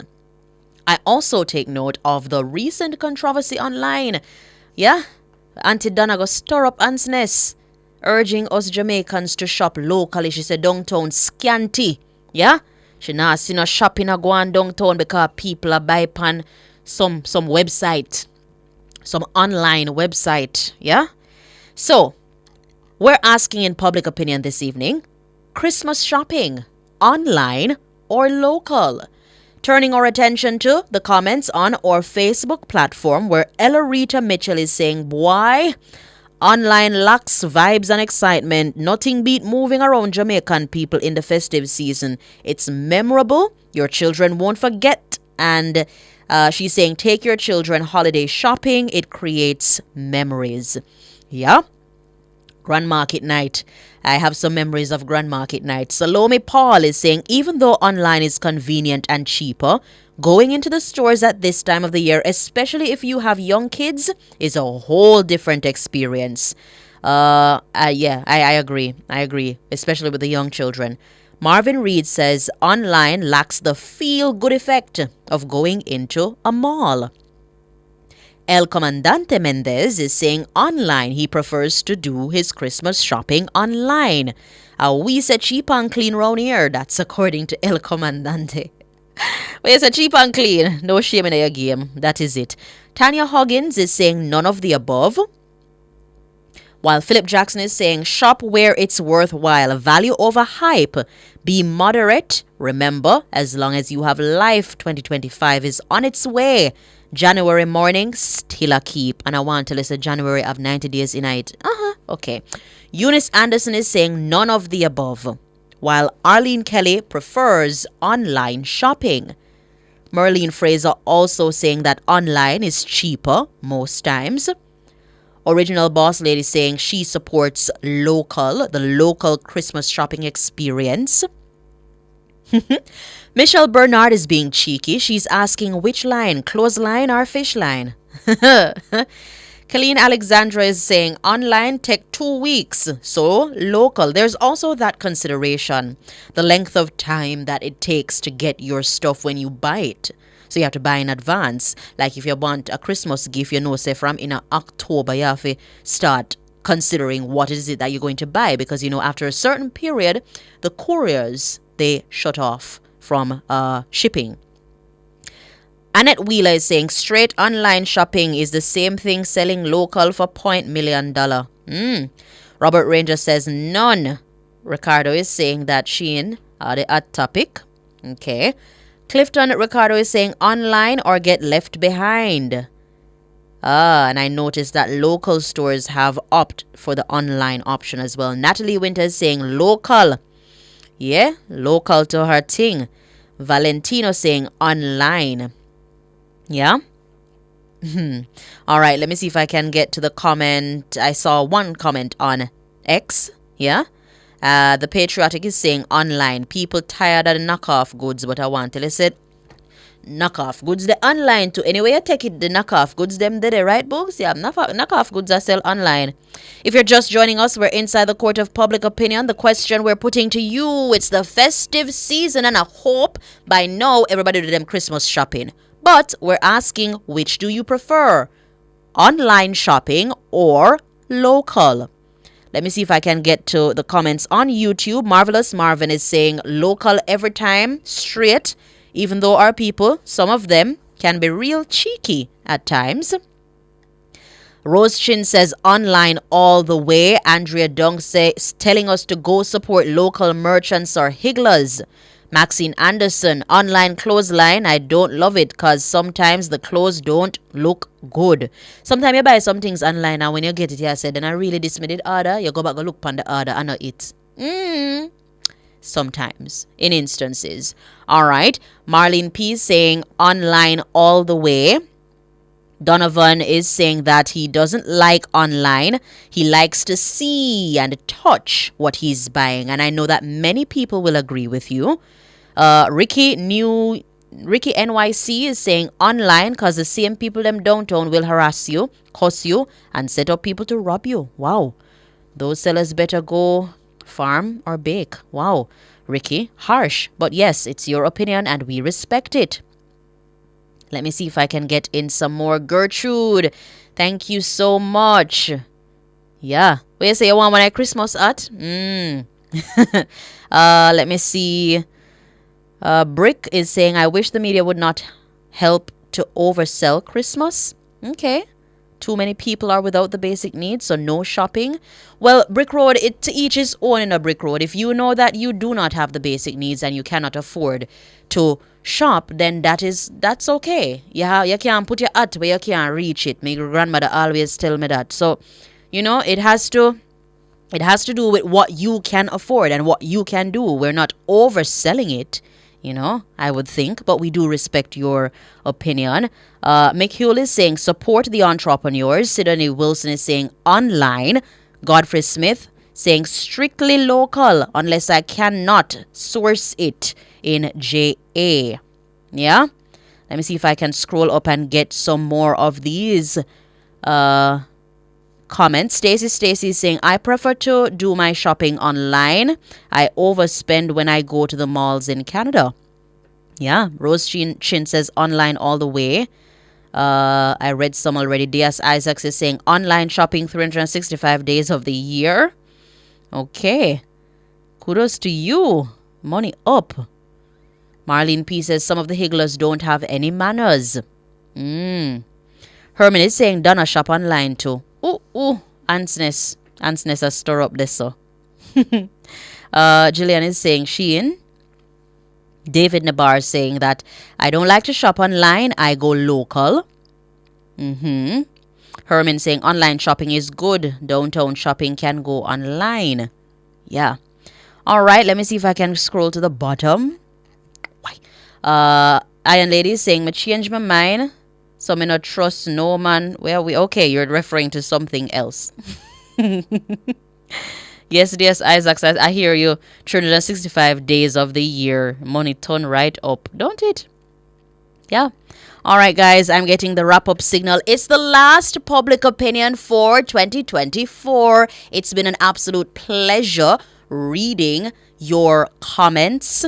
Absolutely amazing, and the engagement, I love it. I look forward to it on a daily basis, and we do this again come 2025, so see you on the other side. How we cross over? We're gonna know. Thank you so much for participating. The Business Report is up next.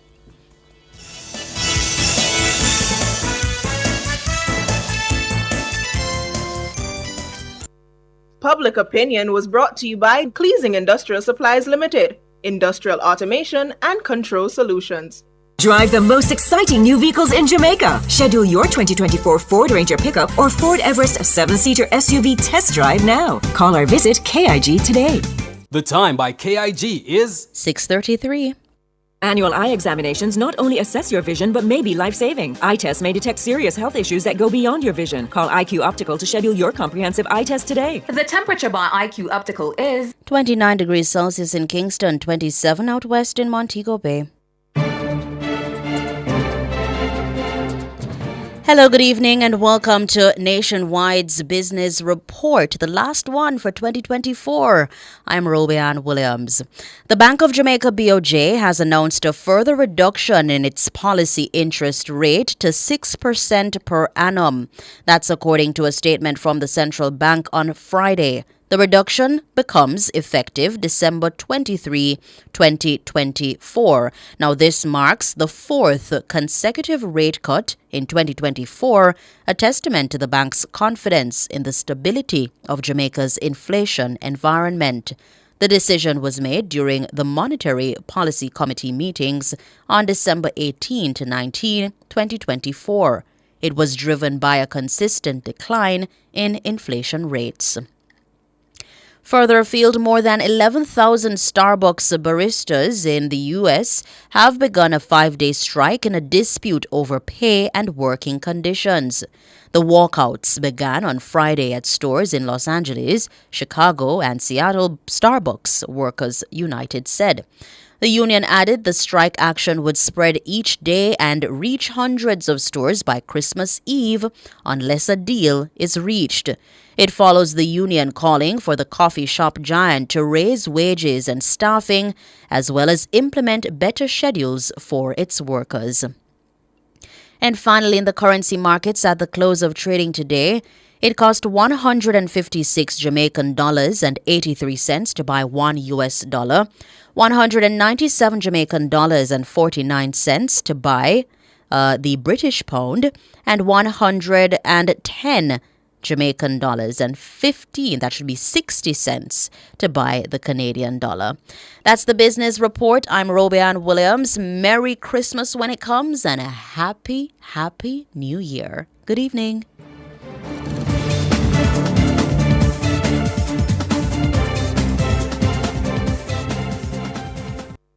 The National Land Agency will distribute titles under its systematic land registration program for residents of St. Catherine from December 16 to 2024 at the Linstead Baptist Church in Linstead, St. Catherine. You will need your government-issued ID to collect your title. For more information, contact the National Land Agency at 876-750-5263 or 876-946-5263. The National Land Agency, one goal. Fosridge is having a Christmas sale. From December 8 to December 31, save on chandeliers, wall lamps, ceiling fans, and LED bulbs. Come shop and save with up to 40% off this Christmas. Visit us in Kingston, Mandeville, Montego Bay, and Draxall. It's the Fosridge Christmas Sale, December 8 to December 31. Open Sundays.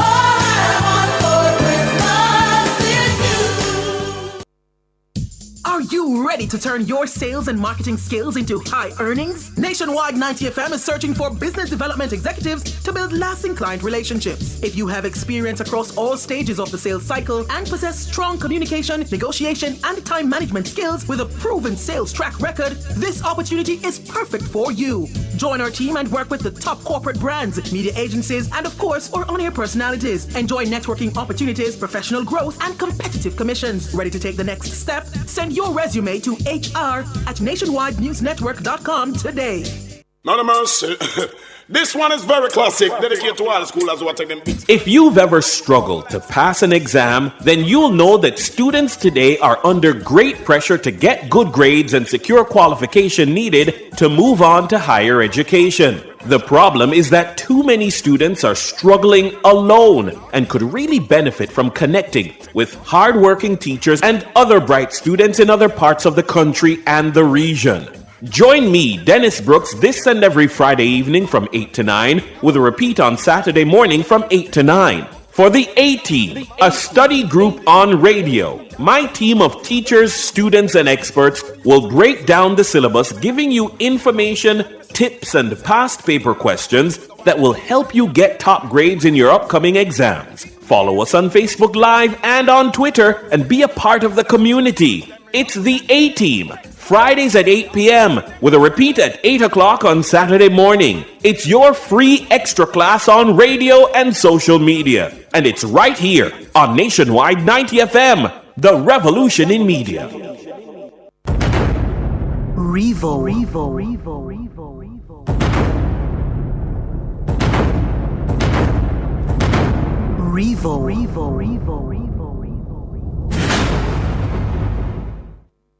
For this holiday season, live programming except for news bulletins and the Mayor's Parlor will end on Sunday, December 22, 2024. Starting Monday, December 23, we will bring you rebroadcasts of your favorite shows. During this time, you will hear our major newscasts at 6 a.m., 12 p.m., and 5 p.m. These news bulletins will be live. Our live programming will resume on Thursday, January 2, 2025. Happy holidays and all the best for the new year from your nationwide family. Tune in to the Design Studio from 1 to 3 p.m. as we broadcast live from Lane Plaza, 2 to 4 South Avenue on Saturday, December 21. Jingle your way into big savings this Christmas and see what's in store, literally. Follow us as we focus on what 2 stores in Lane Plaza has to offer you this Christmas season. So come to Lane Plaza, 2 to 4 South Avenue with Design Studio, Saturday, December 21 from 1 p.m. to 3 p.m. All this and more only on Nationwide 90 FM, the new revolution in media. This broadcast is brought to you by Deskel Collection, Deskel Event Decor, Deskel Home Decor, and Shays Wellness Spot. Nation's Business is brought to you by BH Paints. Paint it, love it with BH Paints.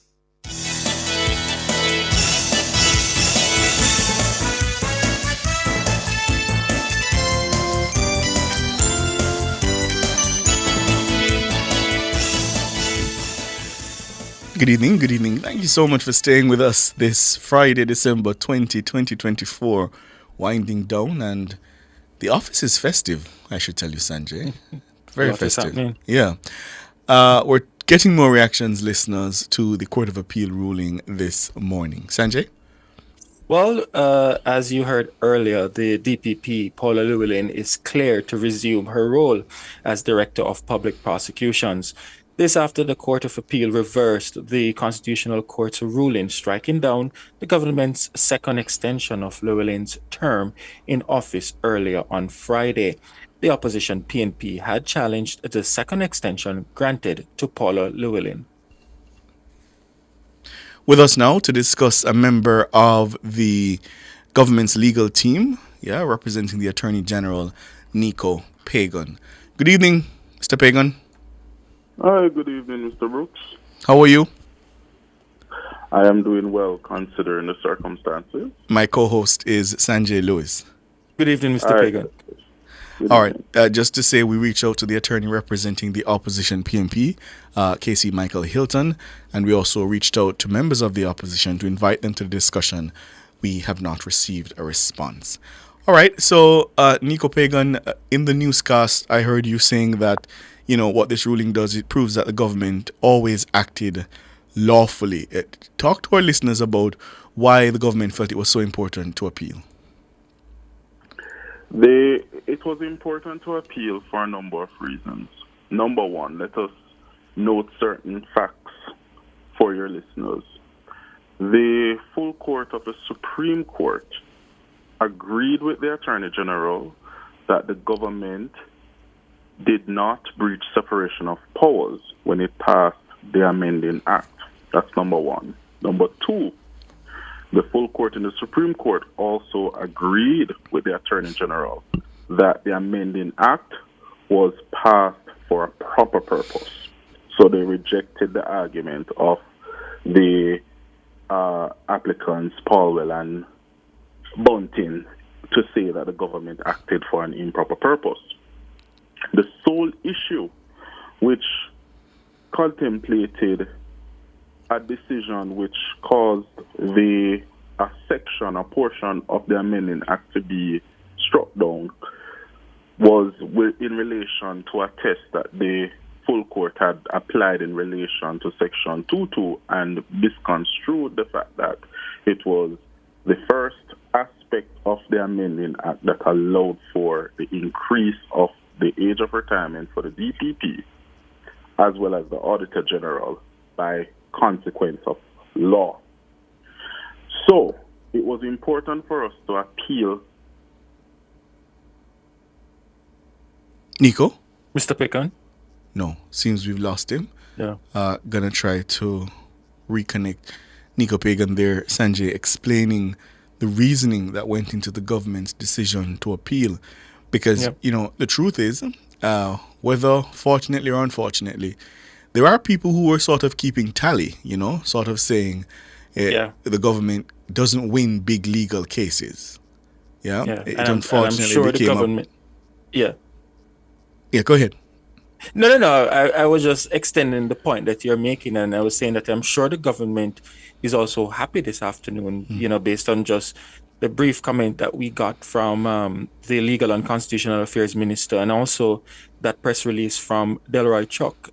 It's a major win for them, Ricardo. Yeah, and it's a major win on an issue that was politically divisive. Yeah. Yes. Paula Llewellyn, being the class act that she is, would not be drawn on our questions regarding the fact that this did become a political spectacle. It did. Yeah. There's no going around that. But of course, Paula Llewellyn maintaining her professionalism and indicating that she will do her job fairly, without fear or favor.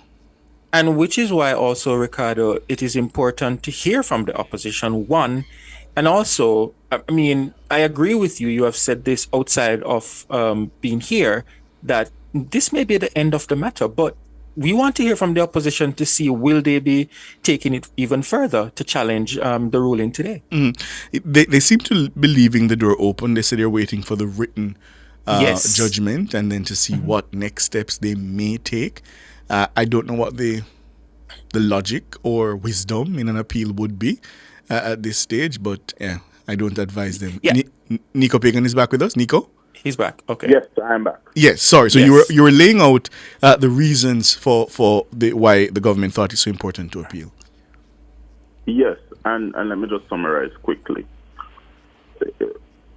The importance of having to challenge the decision of the full court was because of the test which was applied in relation to whether or not the government had validly amended the Constitution and validly increased the age of retirement for these two office holders. We viewed that the interpretation given to Section 2.2 of the Amending Act was incorrect, and we needed to set it clear that Parliament, the government, acted in accordance with the Constitution when it validly amended the age of retirement for these two high office holders to bring it in alignment with the general scheme of increasing the retirement age for public sector workers. And just looking generally at the ruling, the opposition indicated that they're waiting for the written ruling just to see, in a sense, leaving the door open. Do you expect that there may be an appeal to this ruling that happened today? I do not expect that there will be. However, I cannot speak for my friends in relation to that. And in terms of what you expect to happen next, obviously we're waiting for the ruling to be handed down. We asked Ms. Llewellyn when she intends to return to office. She says she's waiting for the certification. But as far as you guys are concerned and the government legal team, this is the end of the matter. Yes, it is. And there was the argument that really what the government did in saying that they were trying to extend for both the Auditor General and the DPP was really a sort of, the argument goes, a screen to be able to really allow Paula Llewellyn to benefit. I noted certainly at oral arguments and when you guys were making the case at the appeals court, you made it very clear that the focus on Paula Llewellyn was bizarre. It certainly was. To make it clear, what the government did was to simply activate a mandate that they embarked upon as early as 2011 and followed through with it. No, quite properly speaking, it is, and I've heard many comments in the public space about the matter, and what ended up happening is a public servant who has served this country with distinction, that her tenure became the issue of political debate, is unfortunate. As far as I'm concerned, the actions of the government, when viewed through the lens of the Constitution and the text of the Constitution, as well as the principles applied by the court, the government got it right and they acted lawfully. Let me extend that question then, because how do you respond to the claim that the amendments were enacted for an improper purpose and in a sense breached the separation of powers principle? We respond to say that, again, how it works is when one considers improper purpose of and questions the purpose of Parliament, what the court focuses on is the legislation itself. It doesn't go into the minds of the individual parliamentarians. It assesses the language of the legislation and to determine whether or not it was passed for a proper purpose in that regard, looking at the language of it. Now, when one reads the amending act, it was very clear that it was not intended to benefit the incumbent only. It was intended to benefit the incumbent DPP, the incumbent Auditor General, and those that will come after them. It was certainly not, as I've been hearing, targeted to increase or to extend the tenure of the incumbent DPP. Yeah. Nico Pagan, congratulations to you and the team. Thank you so much for your time. Sir. Appreciate it. Take care. All right. All the best. All the best. And just to remind the listeners, we did reach out to the opposition's lawyers as well as members of the opposition. We have not received a response. We're going to take a quick break. And then after the break, our court reporter, Robian Williams, will take you inside the court for the sentencing of Keodi Satchel. She'll spend life imprisonment. She must serve 27 years before she's eligible for parole for the murder of Daniel Rowe.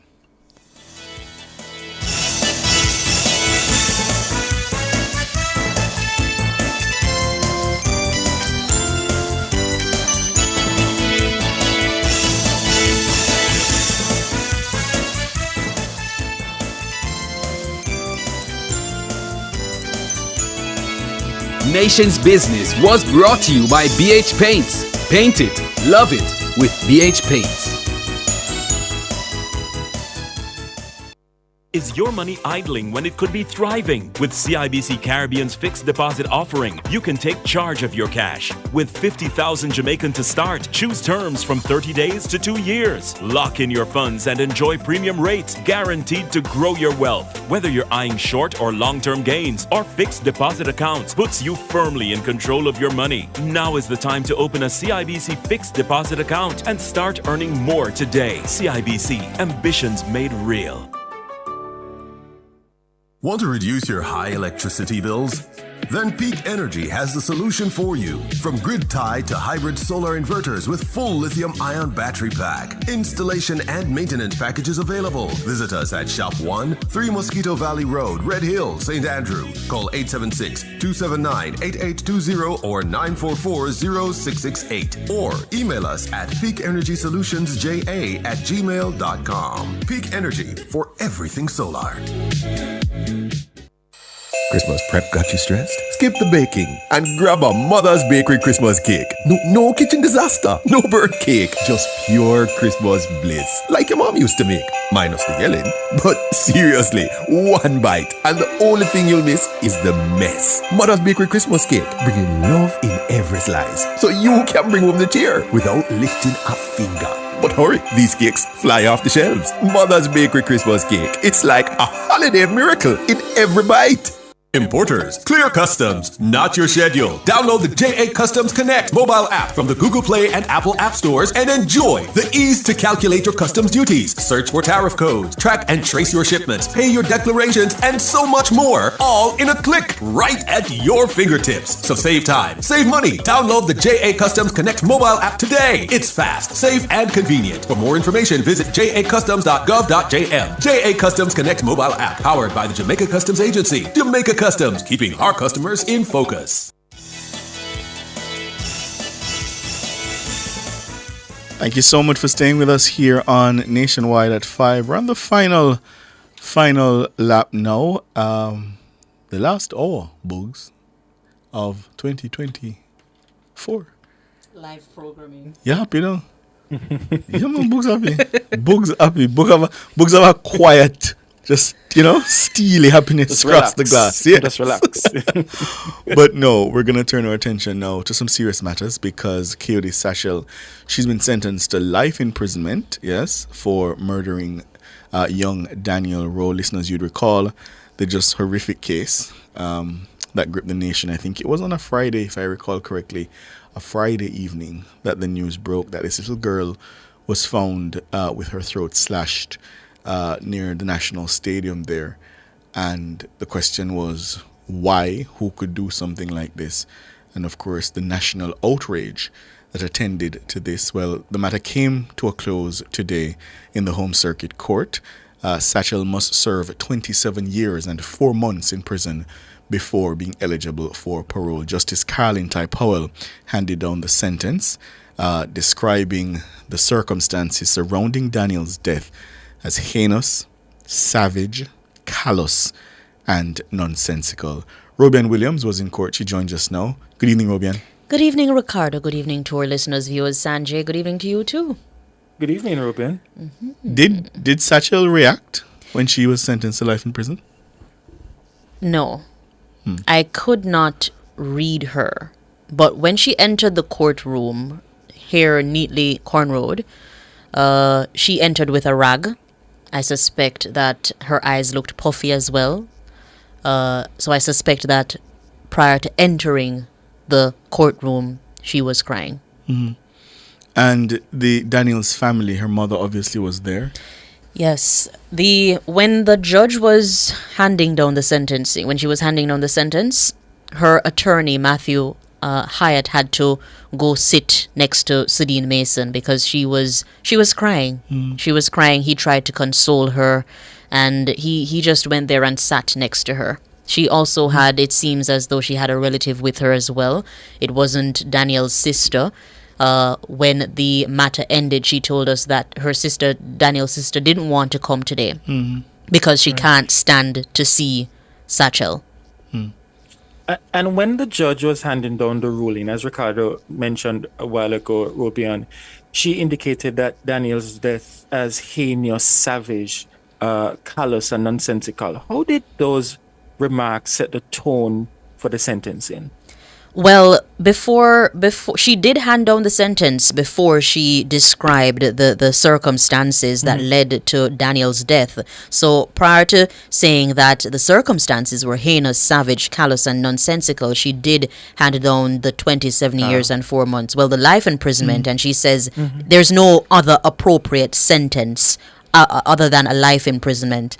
So the only factor was for her to consider the parole, the range of parole. And I must point out that for the murder, there was 2 counts. So you have the murder charge and the child stealing. Right. Yeah. So I must point out for count 1, which is the child stealing, she got 4 years and 11 months. And count 2, she got life imprisonment. Now these are to run at the same time, so that's why we said 27. She's supposed to serve 27 years before and 4 months before and being eligible for parole. There was and the court applied a 10% discount to the sentence for Satchel's guilty plea. Indeed, yes, man. Go ahead. Sorry. Yeah, just explain how this discount factored into the final sentence. Indeed. So the discount had to do with the mitigating factors as well as the guilty plea. Now, some of the mitigating factors the judge outlined was that the age of Satchel, she was 30 at the time of the incident, the training, she was training, and she was previously employed. But given the seriousness, the judge said, of this incident, she wasn't going to place much weight to the mitigating factors. So she discounted the count 1 for child stealing. She discounted that by 2 years. So she gave a range of 9 years. She discounted the 9 by 2 years. And she added the discount of 10 years, of 10% rather, and that took it down to 4 years and 11 months. There was 10% for the guilty plea, but not much weight, as I said before, was placed on the mitigating factors. Hold it there. We'll take a time signal and come back.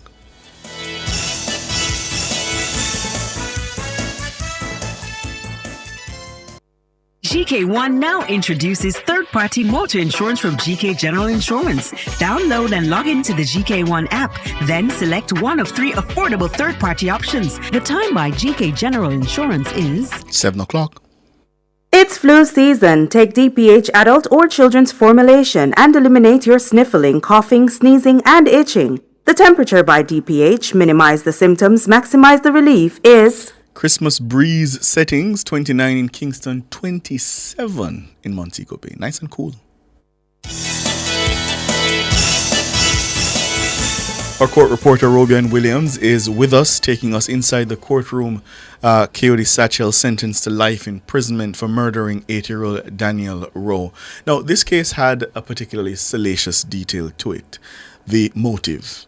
Yes, as relayed by Satchel, she says she contracted HIV from the child's father. And I wondered, first of all, when that allegation was made in court, and then again today, reiterated, was there any reaction? Because usually when you're in court and these kinds of things are said, you hear gasps, people sort of say, what?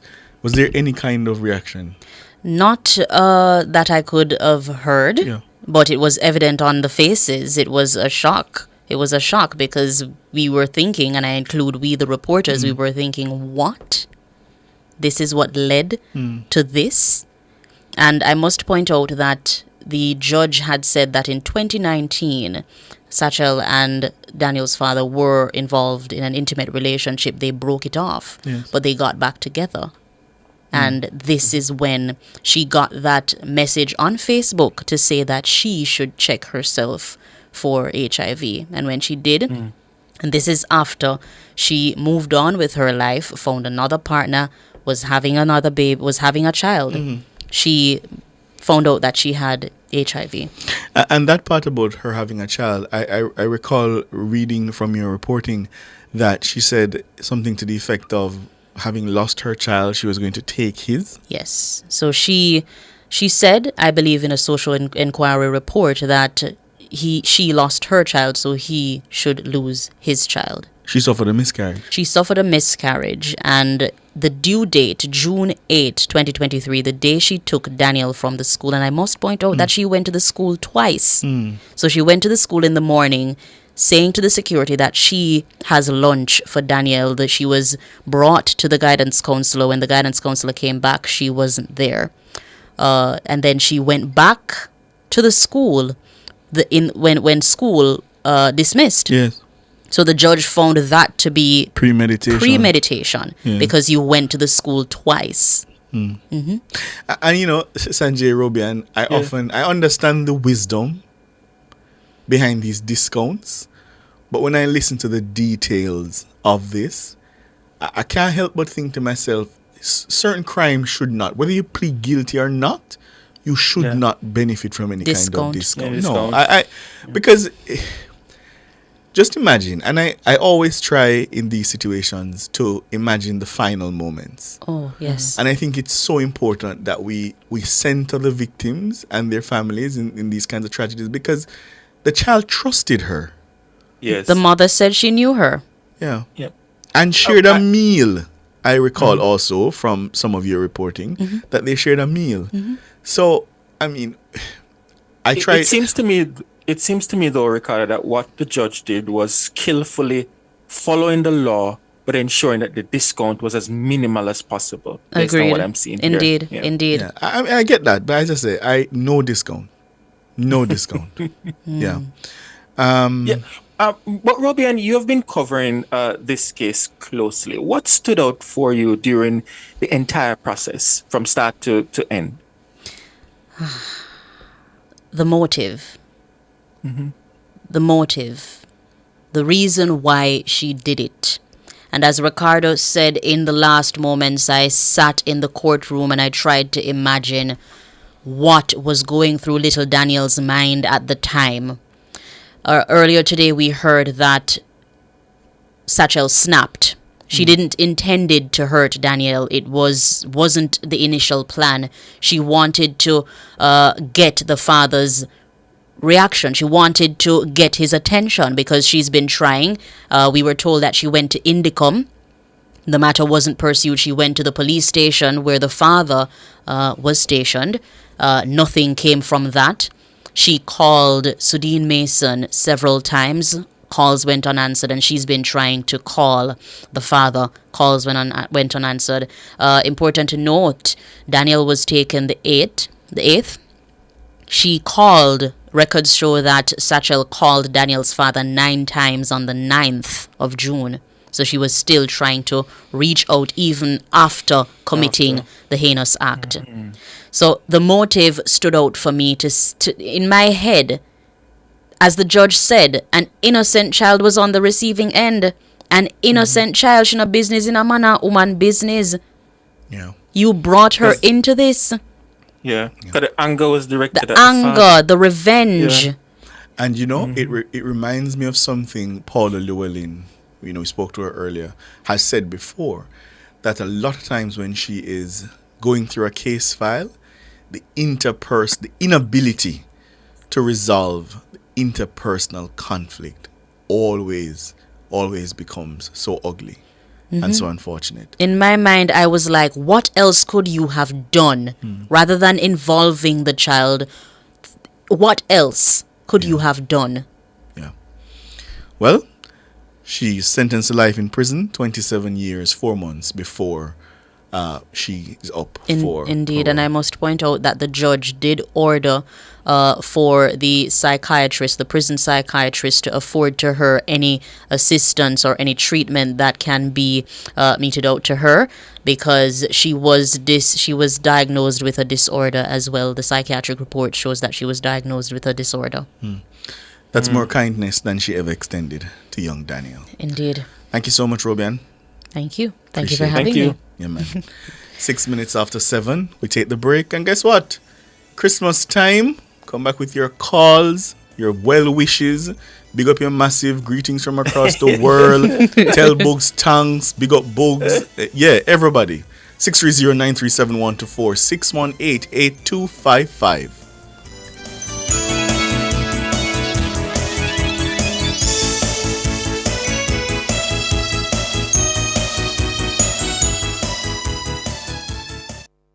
Who shops at Creative Building Finishes? You, the homeowner who creates luxurious spaces with our floor and wall tiles. The contractor and builder who are convinced that our ceramic tiles are right for the job. The architect and designer who make dreams come true with our wood look and porcelain tiles. Superior customer service, knowledgeable staff, inviting showroom, and you get where this is going, right? Shop 5 Red Hills Road or call 876-929-5553. Get tiles, get Creative Building Finishes.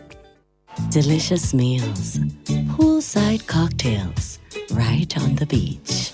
Disconnect from your daily worries and reconnect with the one you love. There's no paradise like home. This holiday season, enjoy a romantic all-inclusive escape at Couples Tower Island, Ocherias from $395 USD per night. Take advantage of this offer today by calling Couples Resorts at 876-632-8200. Conditions apply. For this holiday season, live programming except for news bulletins and the Mayor's Parlor will end on Sunday, December 22, 2024. Starting Monday, December 23, we will bring you rebroadcasts of your favorite shows. During this time, you will hear our major newscasts at 6 a.m., 12 p.m., and 5 p.m. These news bulletins will be live. Our live programming will resume on Thursday, January 2, 2025. Happy holidays and all the best for the new year from your nationwide family. Revo. Revo.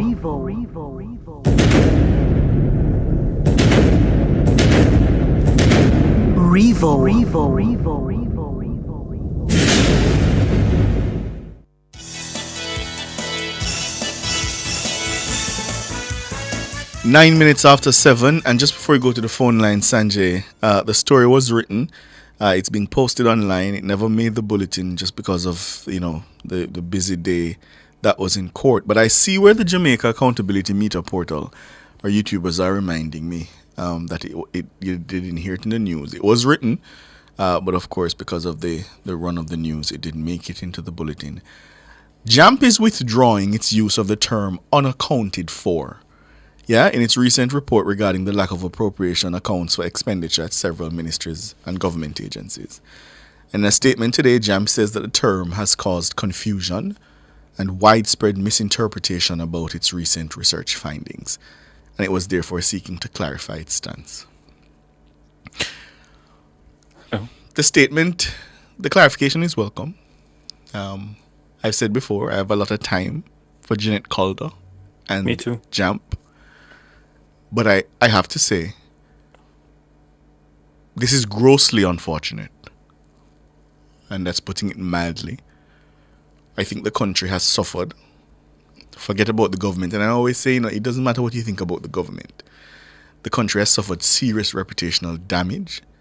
On the international scene. Absolutely. When statements like these are made. Yeah, from this. And we here in media, and I want to be fair, happens to us sometimes, and when things get away from you, and even when you issue the retraction or the correction, whichever, it would not get that attention Precisely. that the original story would have gotten. The truth I do is, understand. the truth is, the damage that this has done, the damage is done, and it's grossly unfortunate that this happened.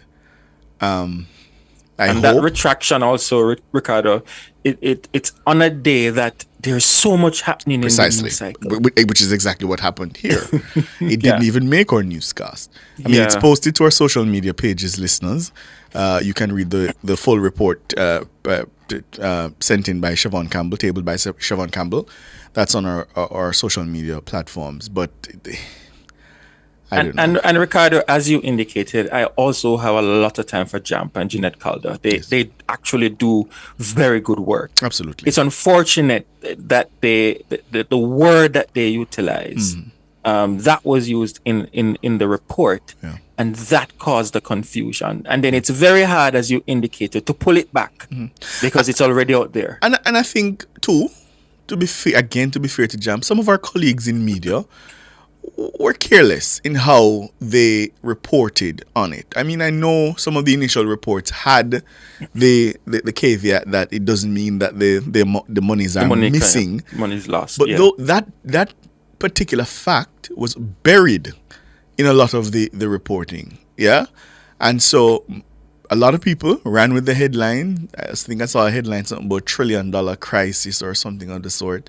Yeah. And then you see all these TikTok videos popping up with uninformed people, ignorant people, frankly, just spewing all kinds of nonsense.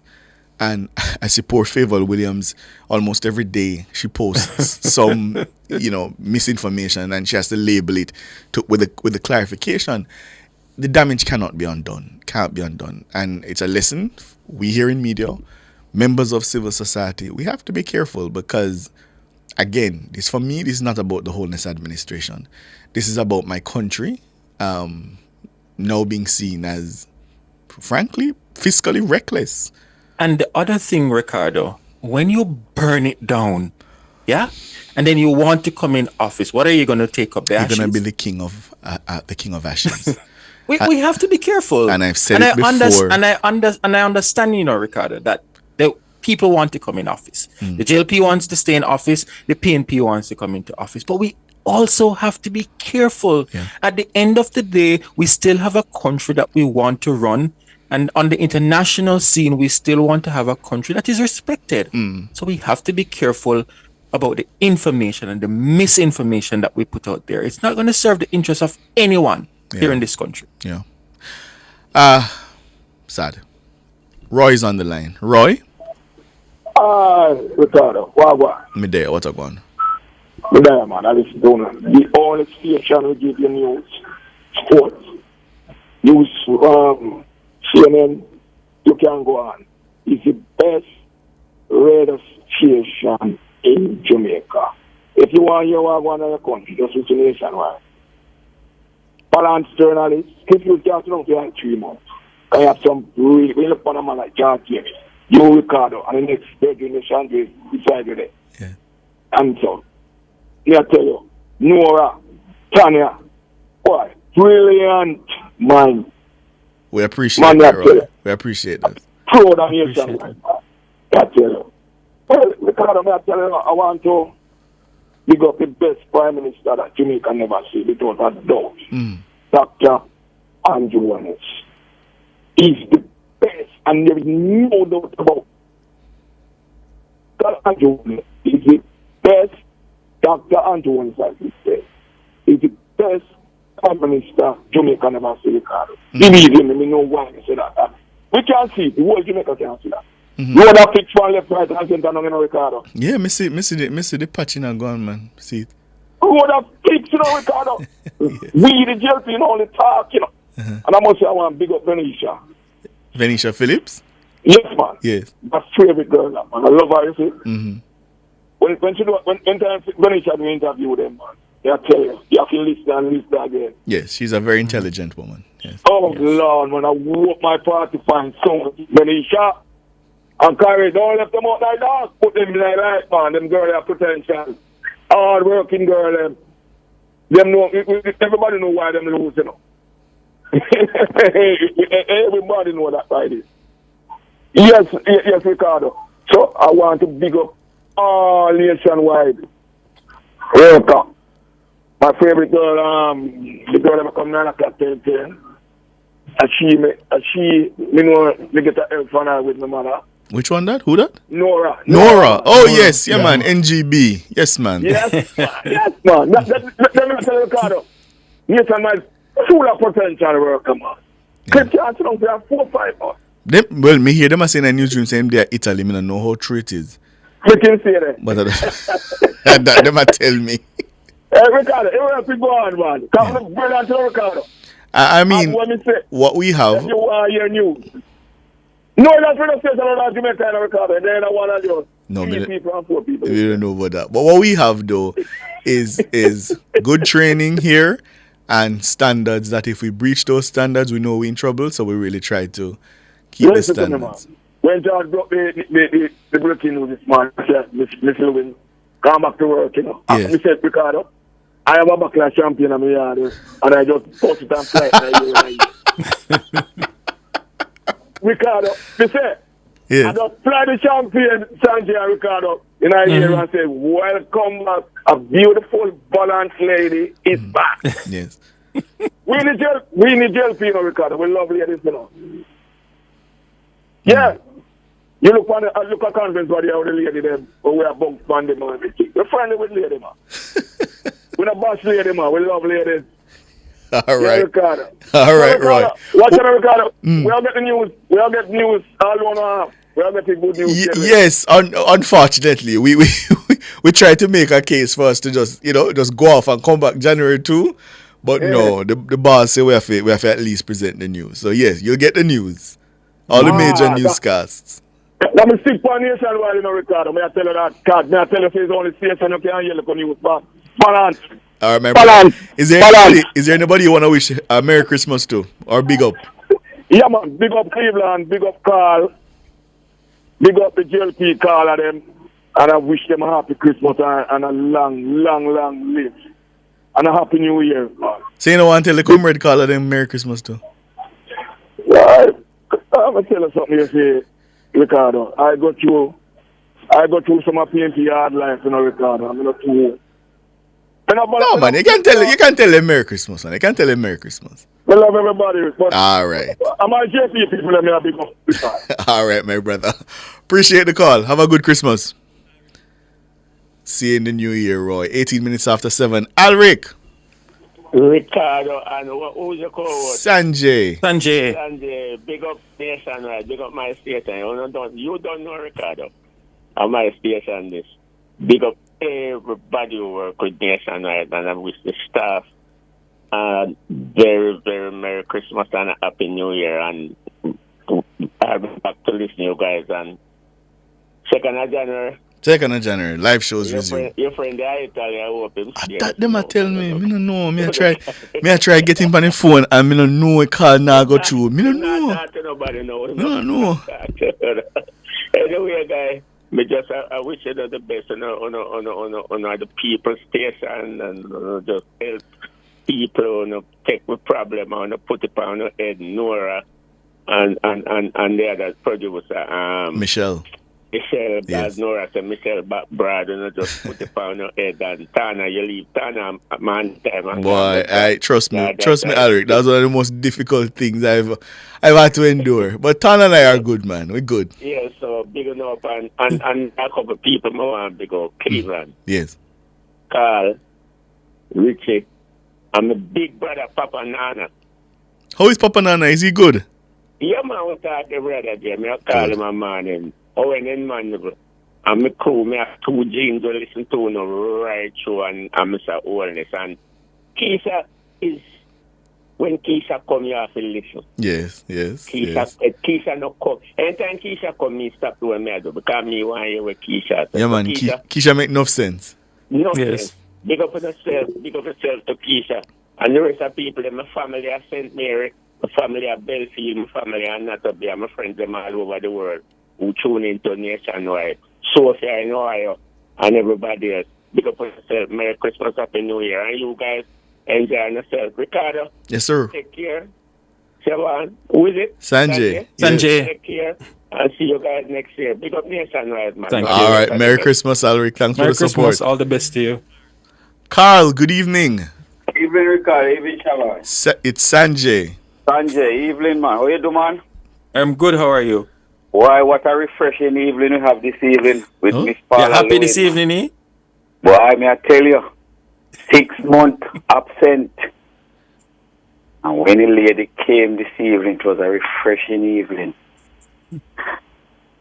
Anyhow, may I wish my friend Alric, Papa Nana, everybody who with the JLP ticket, we can't think for ourselves. We don't think we mash up country, we think we build country. So I wish all of those people prosperity in the next year. Prosperity.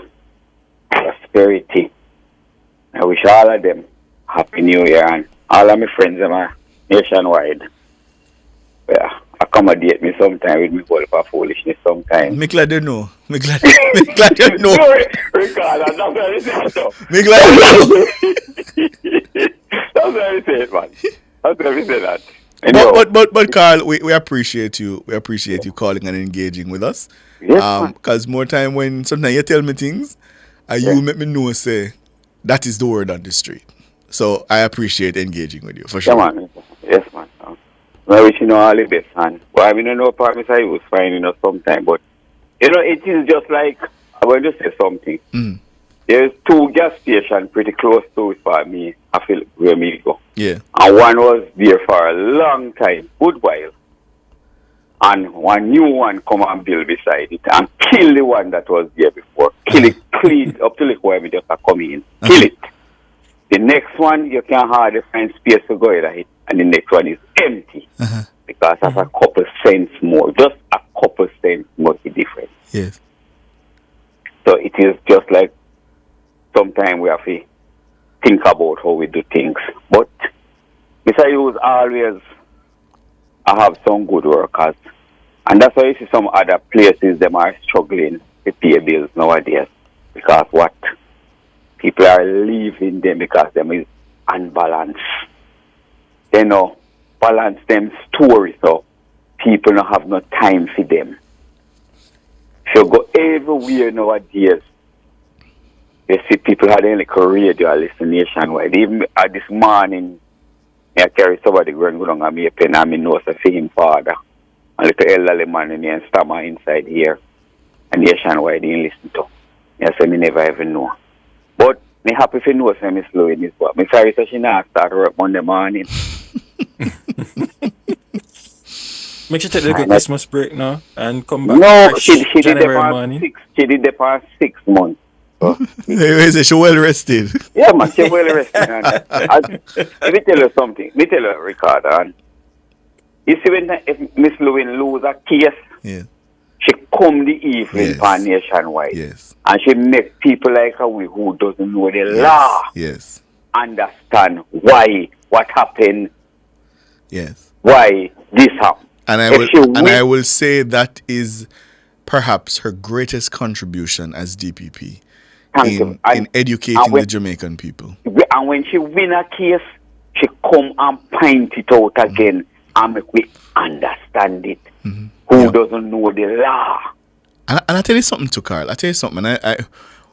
The morning when I gained great respect and admiration for Paula Llewellyn, in one of the perhaps the most high-profile matter that, in my estimation, I mean, she might disagree, but in my estimation, that she would have had to deal with was obviously the Vybz Kartel matter. Yes. And when the appeal was lost at the Privy Council, and we reached out to her, invited her here, obviously she could have declined. Exactly. Yeah, she could have said, don't want to talk about it. She came here, and I remember she and I had very tense exchanges that morning. I call it tense. And after the interview ended, I said, geez, Miss Llewellyn is probably never going to speak to me again. Because, I was pushing her, she was pushing back. It was a very tense interview.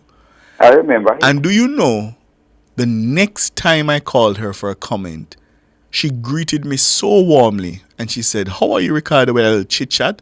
Then I asked her what I had to ask her, for news. And then we went on, and that was it. She has never shown any animosity, ill will.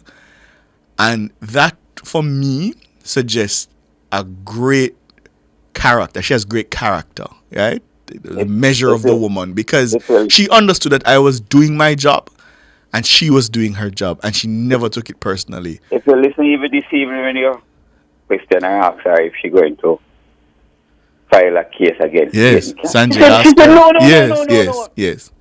I'm a creature of the law. Yes. That people like her that will want a role to help us. Fundamentally decent woman. And I will tell you something. That's the reason why I can't think out things for myself, because of that Mutty Perkins who is the past and gone. And I will never forget, Mutty always say, if you ask a question, the person refuses to answer it, you don't have to get in a temper and continue to ask him a question until you get him right back where you want, and that's why Mutty always laugh. Anytime he catch a person when want him, he continue to ask the same question, but he asks it in a different way. Yes. And once he carry you back to the same question where you refuse to answer, then Mutty laugh after you. Yeah. But may I tell you, say, please remember, no one drink and drive one, but everybody next year. Next year is a very important very important year for your car. Oh my!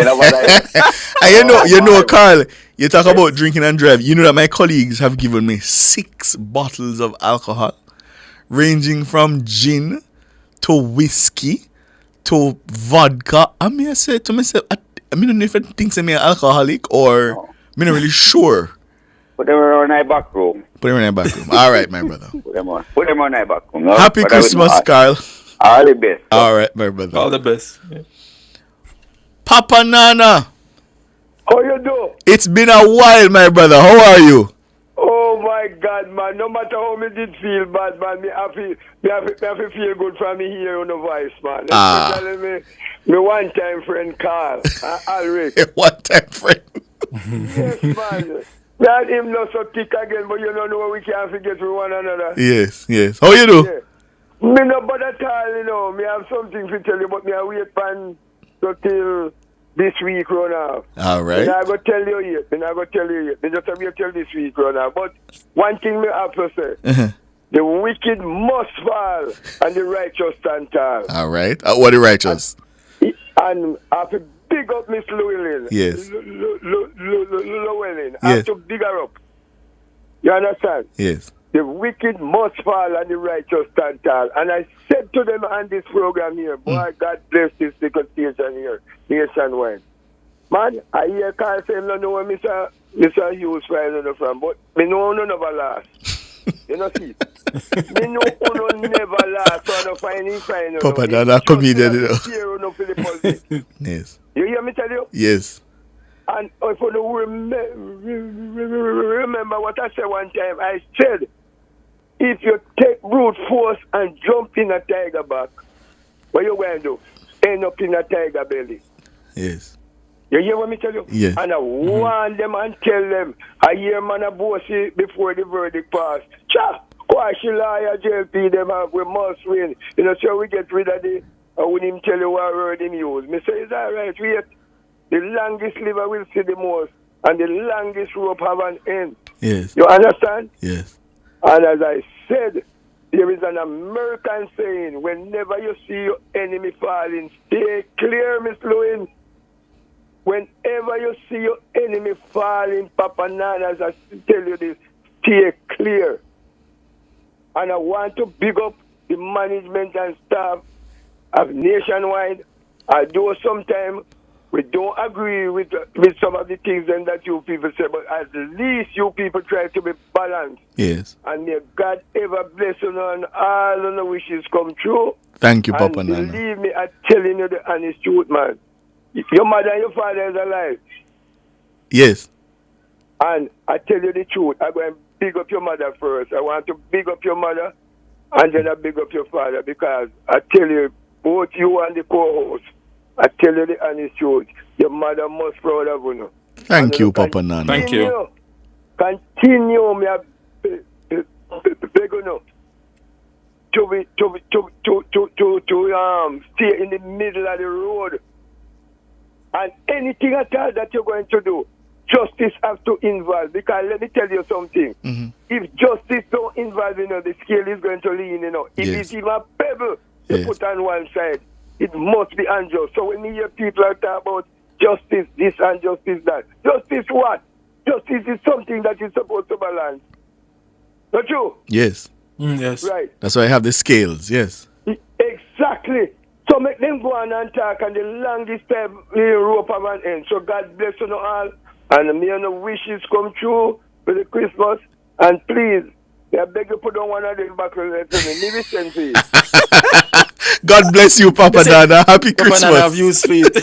Yes, sir. And thank you for all the support. Thank you for all the support, Papa Nana. God bless you. Papa All Nana right. have used to the buckle. Yeah, but Papa said put on one theme. 630-937-124, 618-8255. The final live show of Nationwide at 5 for 2024. Brick Road. Greetings, Ricardo and Sanjay. What a one. Greetings, Mr. Brick Road. Yeah, man. Yeah, man. All the best. Now, listen, I have some greetings to some people, but before I do, I have a request. Yes. A 2025 request. This is it. I want to hear the JTA President, Mark Smith, and the Education Minister, Senator Morris Dixon, come out and speak to the problem of pedophiles in our schools. No, guys, I've never heard any Education Minister or JTA President speak to this. And it's getting out of hand. So that's my call for 2025. Okay. All right. Okay? Yeah, worthwhile call. Moving on. Greetings to my YouTube family.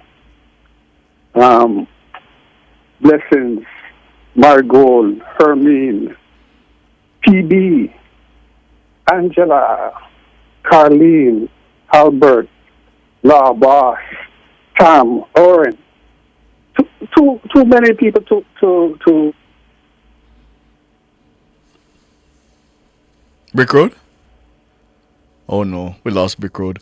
Brick Yeah. Road was bigging up him YouTube massive. He's always in the chat, Sanjay. Oh. Yeah. But yeah. Sorry about that, Brick Road. 630-937-124 618-8255. Good evening. Good evening. Good evening. Lloyd? Is this Lloyd? Yes. Hey, Yes. Lloyd. How are you? Lloyd. Hi to you and Sanjay. I was glad when Papa Nana spoke about the scale of justice, Yes. balance. Now, sometimes a lot of people don't keep up with what takes place in the news and in the country. Mm-hmm. As far as I can remember, the kind of animosity with Paula Llewellyn started when she put forth the argument of the prosecution getting appeal just like the defense. And a lot of lawyers who, most of them associated with the PNP, came out swinging. And that is to show that they don't believe in the balance, the scale, the symbol that is put forward when it comes to justice.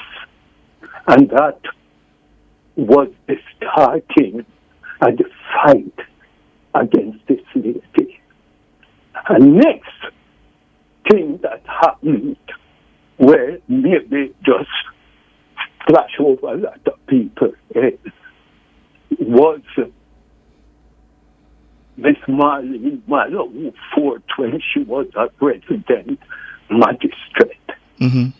And she made up a mark that Landa Lawyers is contributing to the delay in the court cases. And if you was to check it out, most of the same lawyers that fought against Miss Llewellyn fought against Miss Mallow, who fought. Now, you're young in this business, and when Miss Llewellyn talk about she being female, you question her. But I'm going to tell you something. Just check the experience of Edda Robinson. Just check the last speech to the PNP Executive Council of Miss Portia Simpson Miller. And you will learn when you do that and see. That's why the PNP made this erroneous statement that Jamaica is PNP country. The PNP is the takeover of the new colonialists in Jamaica.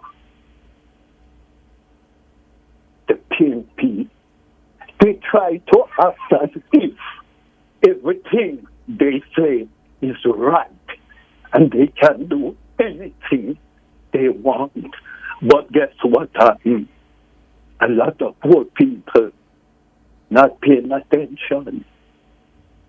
And sometimes I look and I say, I hear a lot of them they praise Mr. Manley for Jamal, which is right. But have you ever heard them at any constituency conference encouraging people to go to Jamal? No. No.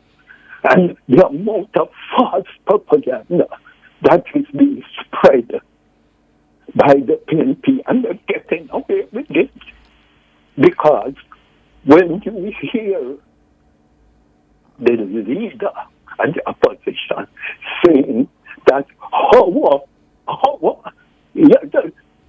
statement, our ancestors came here as enslaved people. And it just gets away with all of these things. Yeah. But time is going to tell. And I say to most poor people, you better wake up and smell the coffee. Because them going to use you now, refuse you now, if you don't pay attention. Okay? So that is my contribution. All right, Lloyd. Thanks for the call. Thank you. And all the best for the new year, Lloyd. Happy Christmas, Lloyd. 630-937-124, 618-8255. Chris, Merry Christmas.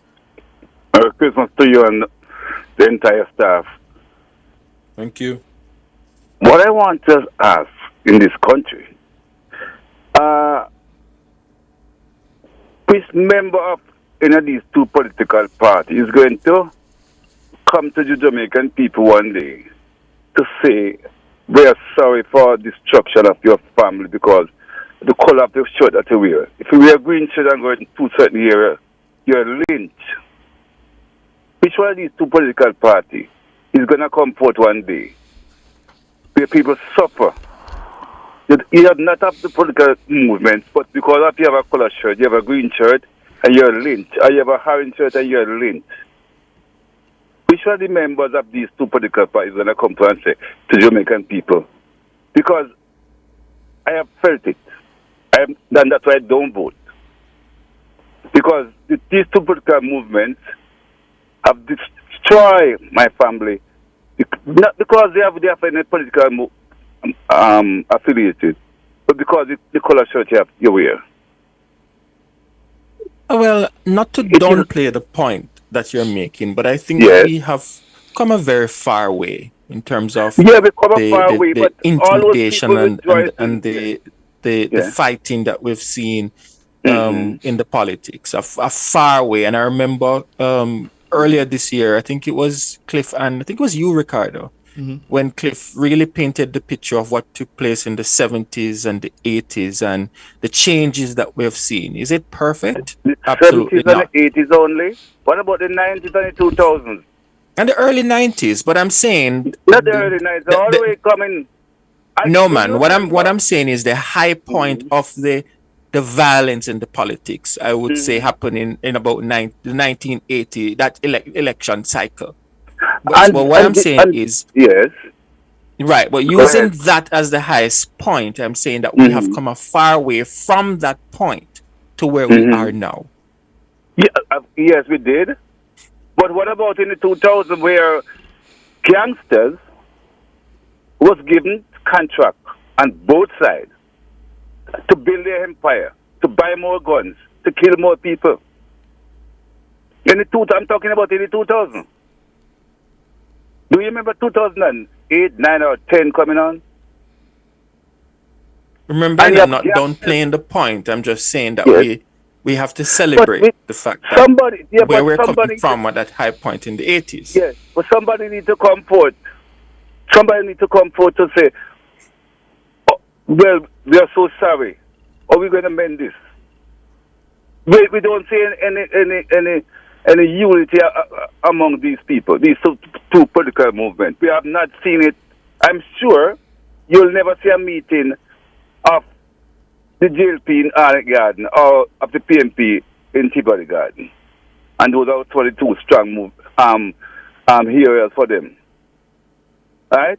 It's still not as what it was. But it's still going, you have people, you cannot go into certain here because you have a certain color shirt. I have never seen that. I have lived in other countries. I have never seen politics is like that. I'm sure when this election coming up, that same thing is going to happen in this country. You don't see any unity where let us have a meeting where you can put all green colors in the garden and have a mass meeting. You'll never see that. This country have been ripped apart. You know what? My family have been ripped because of politics. You have a different color shirt and you're walking through, coming from work and they shot and kill. People need to come out and say something and try to unify the country. Country is still apart. But and again, caller, to be fair, we have seen aspects of some elements of unity. Yeah, and again, I'm starting back from the 80s because that was the high point. Started out in the 70s, but in the 80s. And even when Bob Marley tried to unify at the time... Hold on, no caller, listen to you. Just give me a moment. Yeah, go ahead. When attempts were made to unify the leader of the JLP at the time, Edward Seaga, the leader of the PNP at the time, Michael Mann. Is it perfect? Absolutely not. But I'm seeing now... things that happened in the 80s, we don't see it anymore, some things. Yeah? And for the most part, our elections have been safe. Our elections have been free from violence. And yes, there are pockets of violence in different areas. But what I'm trying to say is we have come a very far way and we really have to celebrate that. We have countries where other parties, the opponent wins the election, and then there's mass shooting in different areas and people are prevented from taking over. We have seen that in other countries. For the most part in Jamaica. No, my brother, I have to call time, my brother, because we really want to get in some Christmas greetings. I hear you. Sanjay hears you. Probably can take it up in the new year. Happy Christmas to you though. Thank you for the call. Okay. All right. Richie, good evening. More blessing to the nation, where the cool virgin. Happy Christmas, Richie. Yes, man. Blessing, me say more blessing and more blessing and more blessing. And you know why I have to go first? When they come to Nation Radio, Nation Radio break the news first, you know. Other stations come second. You know, say? So I have to go the rating first. But I send more love to Paula Lowen and then Dr. and Jones because they are the target, you know. Because they will target them and bring them down, then they can bring down the country. Well, some blessings for the JLP callers and YouTubers who keep supporting the JLP, keeping the flag high. Man like Harry, you know. Yes, man. So you're not big up the PNP caller them? Maybe them. Wow, Richie. Wow. All right. Okay. What about the unattached listeners? Since you don't want to big up the comers, what about the unattached? Yes. Listeners. Well, honestly, I think those are some very loyal people, you know, because they want to see the best. So even at this point, if a person boy is like, I don't think the JLP is doing enough, which I want to say I don't have anything against them. But not the PNP one, them, brother. No. All right. Here. All right. I'm going to make a deal, Richie. Let's make a deal. Yes. Give me this for my Christmas. Maybe get this for my Christmas. In the spirit of Christmas, I'm asking you to tell all Jamaicans, PNP and JLP, Merry Christmas. No P. Give me that for my Christmas. I don't have a problem saying Merry Christmas to everybody. We're talking about people that I am really acquainted with. The JLP. Okay. So, but you still big up the comrade them. You still big up the comrade them. I don't have anything against them in that sense, you know, brother, because I'm wishing everybody well. Okay. But you still big them up. Yes, man. All right, good. Oh, good. That's what we as labor rights who keeping the JLP flag high. I don't know who the we is. But all right. Then everybody know all the callers, but on even on YouTube. Oh, your callers and your friends on YouTube. All right, fine. Yes, man. Yes, man. They matter about because it's we keeping the JLP alive, you know. Oh, I see. Because we can't afford people come with them lying on a story and come run this country. We can't do that. Okay. So anyway, Paula Lorraine first, Dr. Andrew second. Yes. And all the people who are saying the third term is loaded. Oh. Yeah? Okay. All right.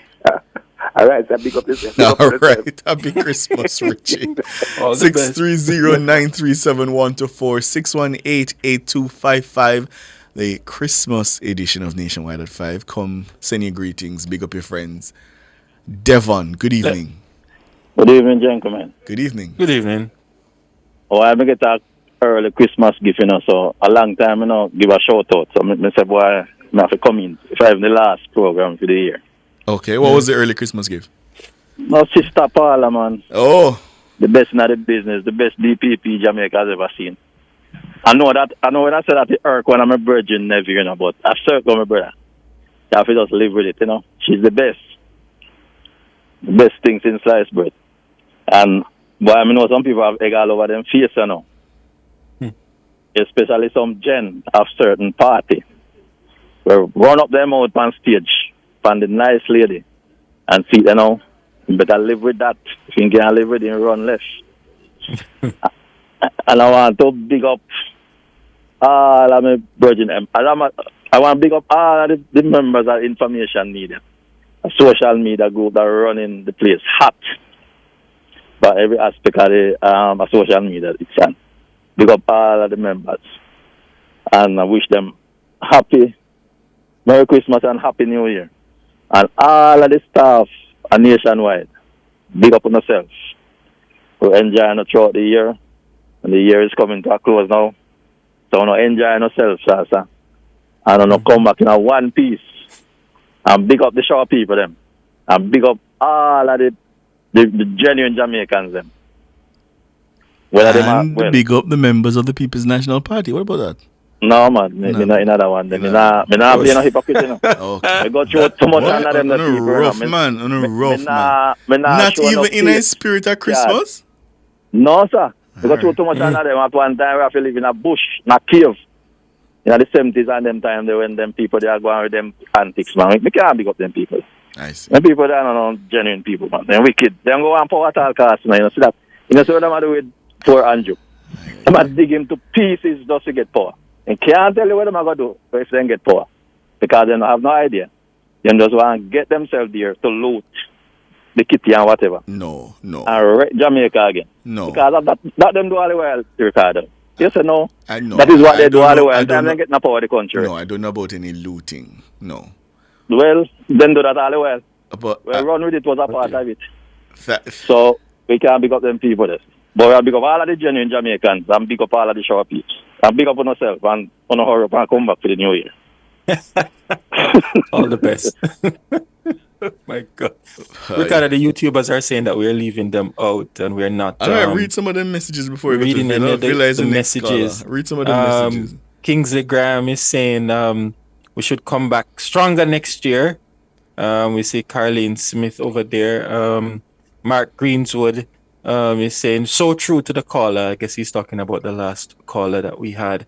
Just trying the messages are moving so fast. Carlene Smith is saying Merry Christmas to Iron Lady. Iron Lady is saying Merry Christmas to everyone in the chat. Belly is saying Ricardo, leave the JLP callers alone.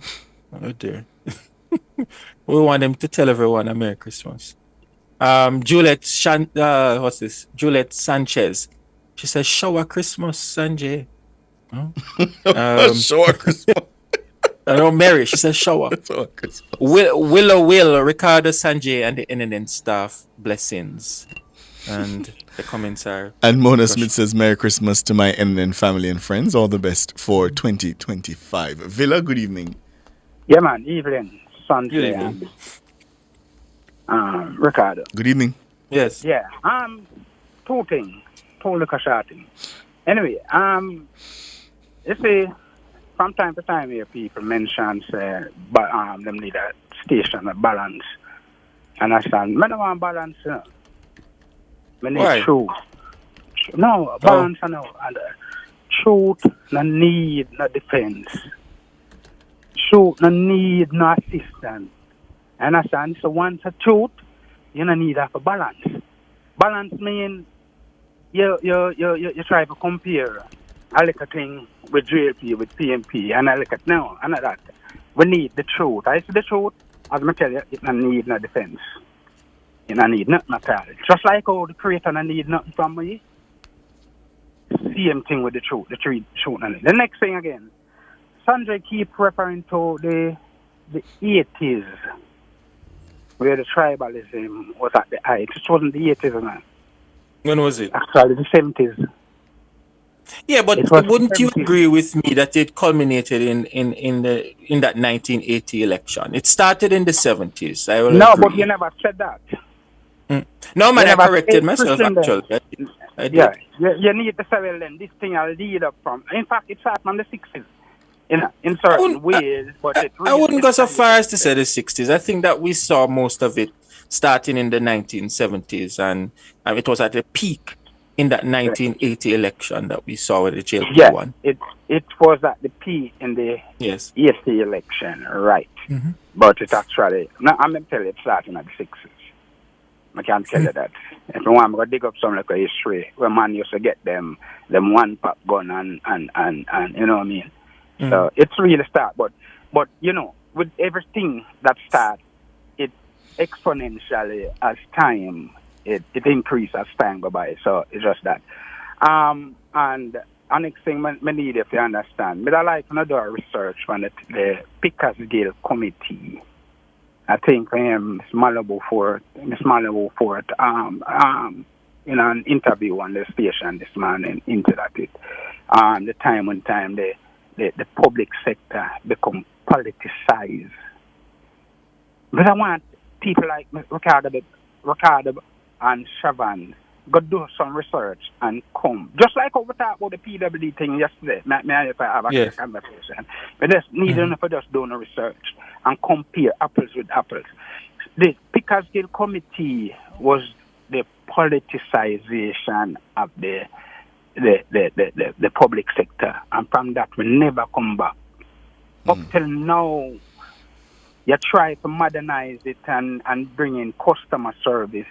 Up till now, it can't reach because every time that you have to touch it, you have some union and some people come. So we have to have them discussion there. All right, my This is brother. the narrative we need to have from time to time. Now let it up. We're out of time, brother. Thank you for the call. Happy Christmas. We're out of time. Sorry about that. Make the Christmas sketch in a good mood. Can play that for me, Bugs. Thank you for all. Wow, it's been a long year. Thank you for all our callers throughout the. Well, when did I come on this show? It wasn't at the beginning of the year. About April, thereabout. Yeah.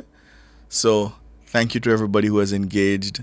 All our contributors, all our sponsors, everybody. Thank you all so much. We will see you in 2025, God's willing, which is going to be a big year. Yes. Any way you dice it, any way you splice it, starting in January. Remember, first off, that judicial review matter, Prime Minister, the Integrity Commission, that will kick off the year. Then, of course, shortly after, round about, March, you'll have the budget. Favour Williams will make her first budget presentation as the Finance Minister. And then I expect that once the budget is read, we'll be off to the races. Mm-hmm. Yeah? Will the Jamaica Labour Party be able to win, as their supporters tell us, Sanjay, a third term loading, which they say is loading? Or will Mark Golding do what many thought was improbable, if not impossible, not very long ago, and become Prime Minister of Jamaica? I'm looking forward to 2025. Thank you, my friend. It's been great having you where you always belonged. Thanks to Siobhan. Thanks to Cliff, of course. Thanks to Dana, our producer, super producer, a trooper. Thanks to Bugs, the girls them, Spugs, yeah? Our hardworking technical operator. Cara Powell, super editor, George Davis, all our colleagues in the newsroom. Thank you all so much. Merry Christmas to you all. Make the Christmas catch you in a good mood. Good evening.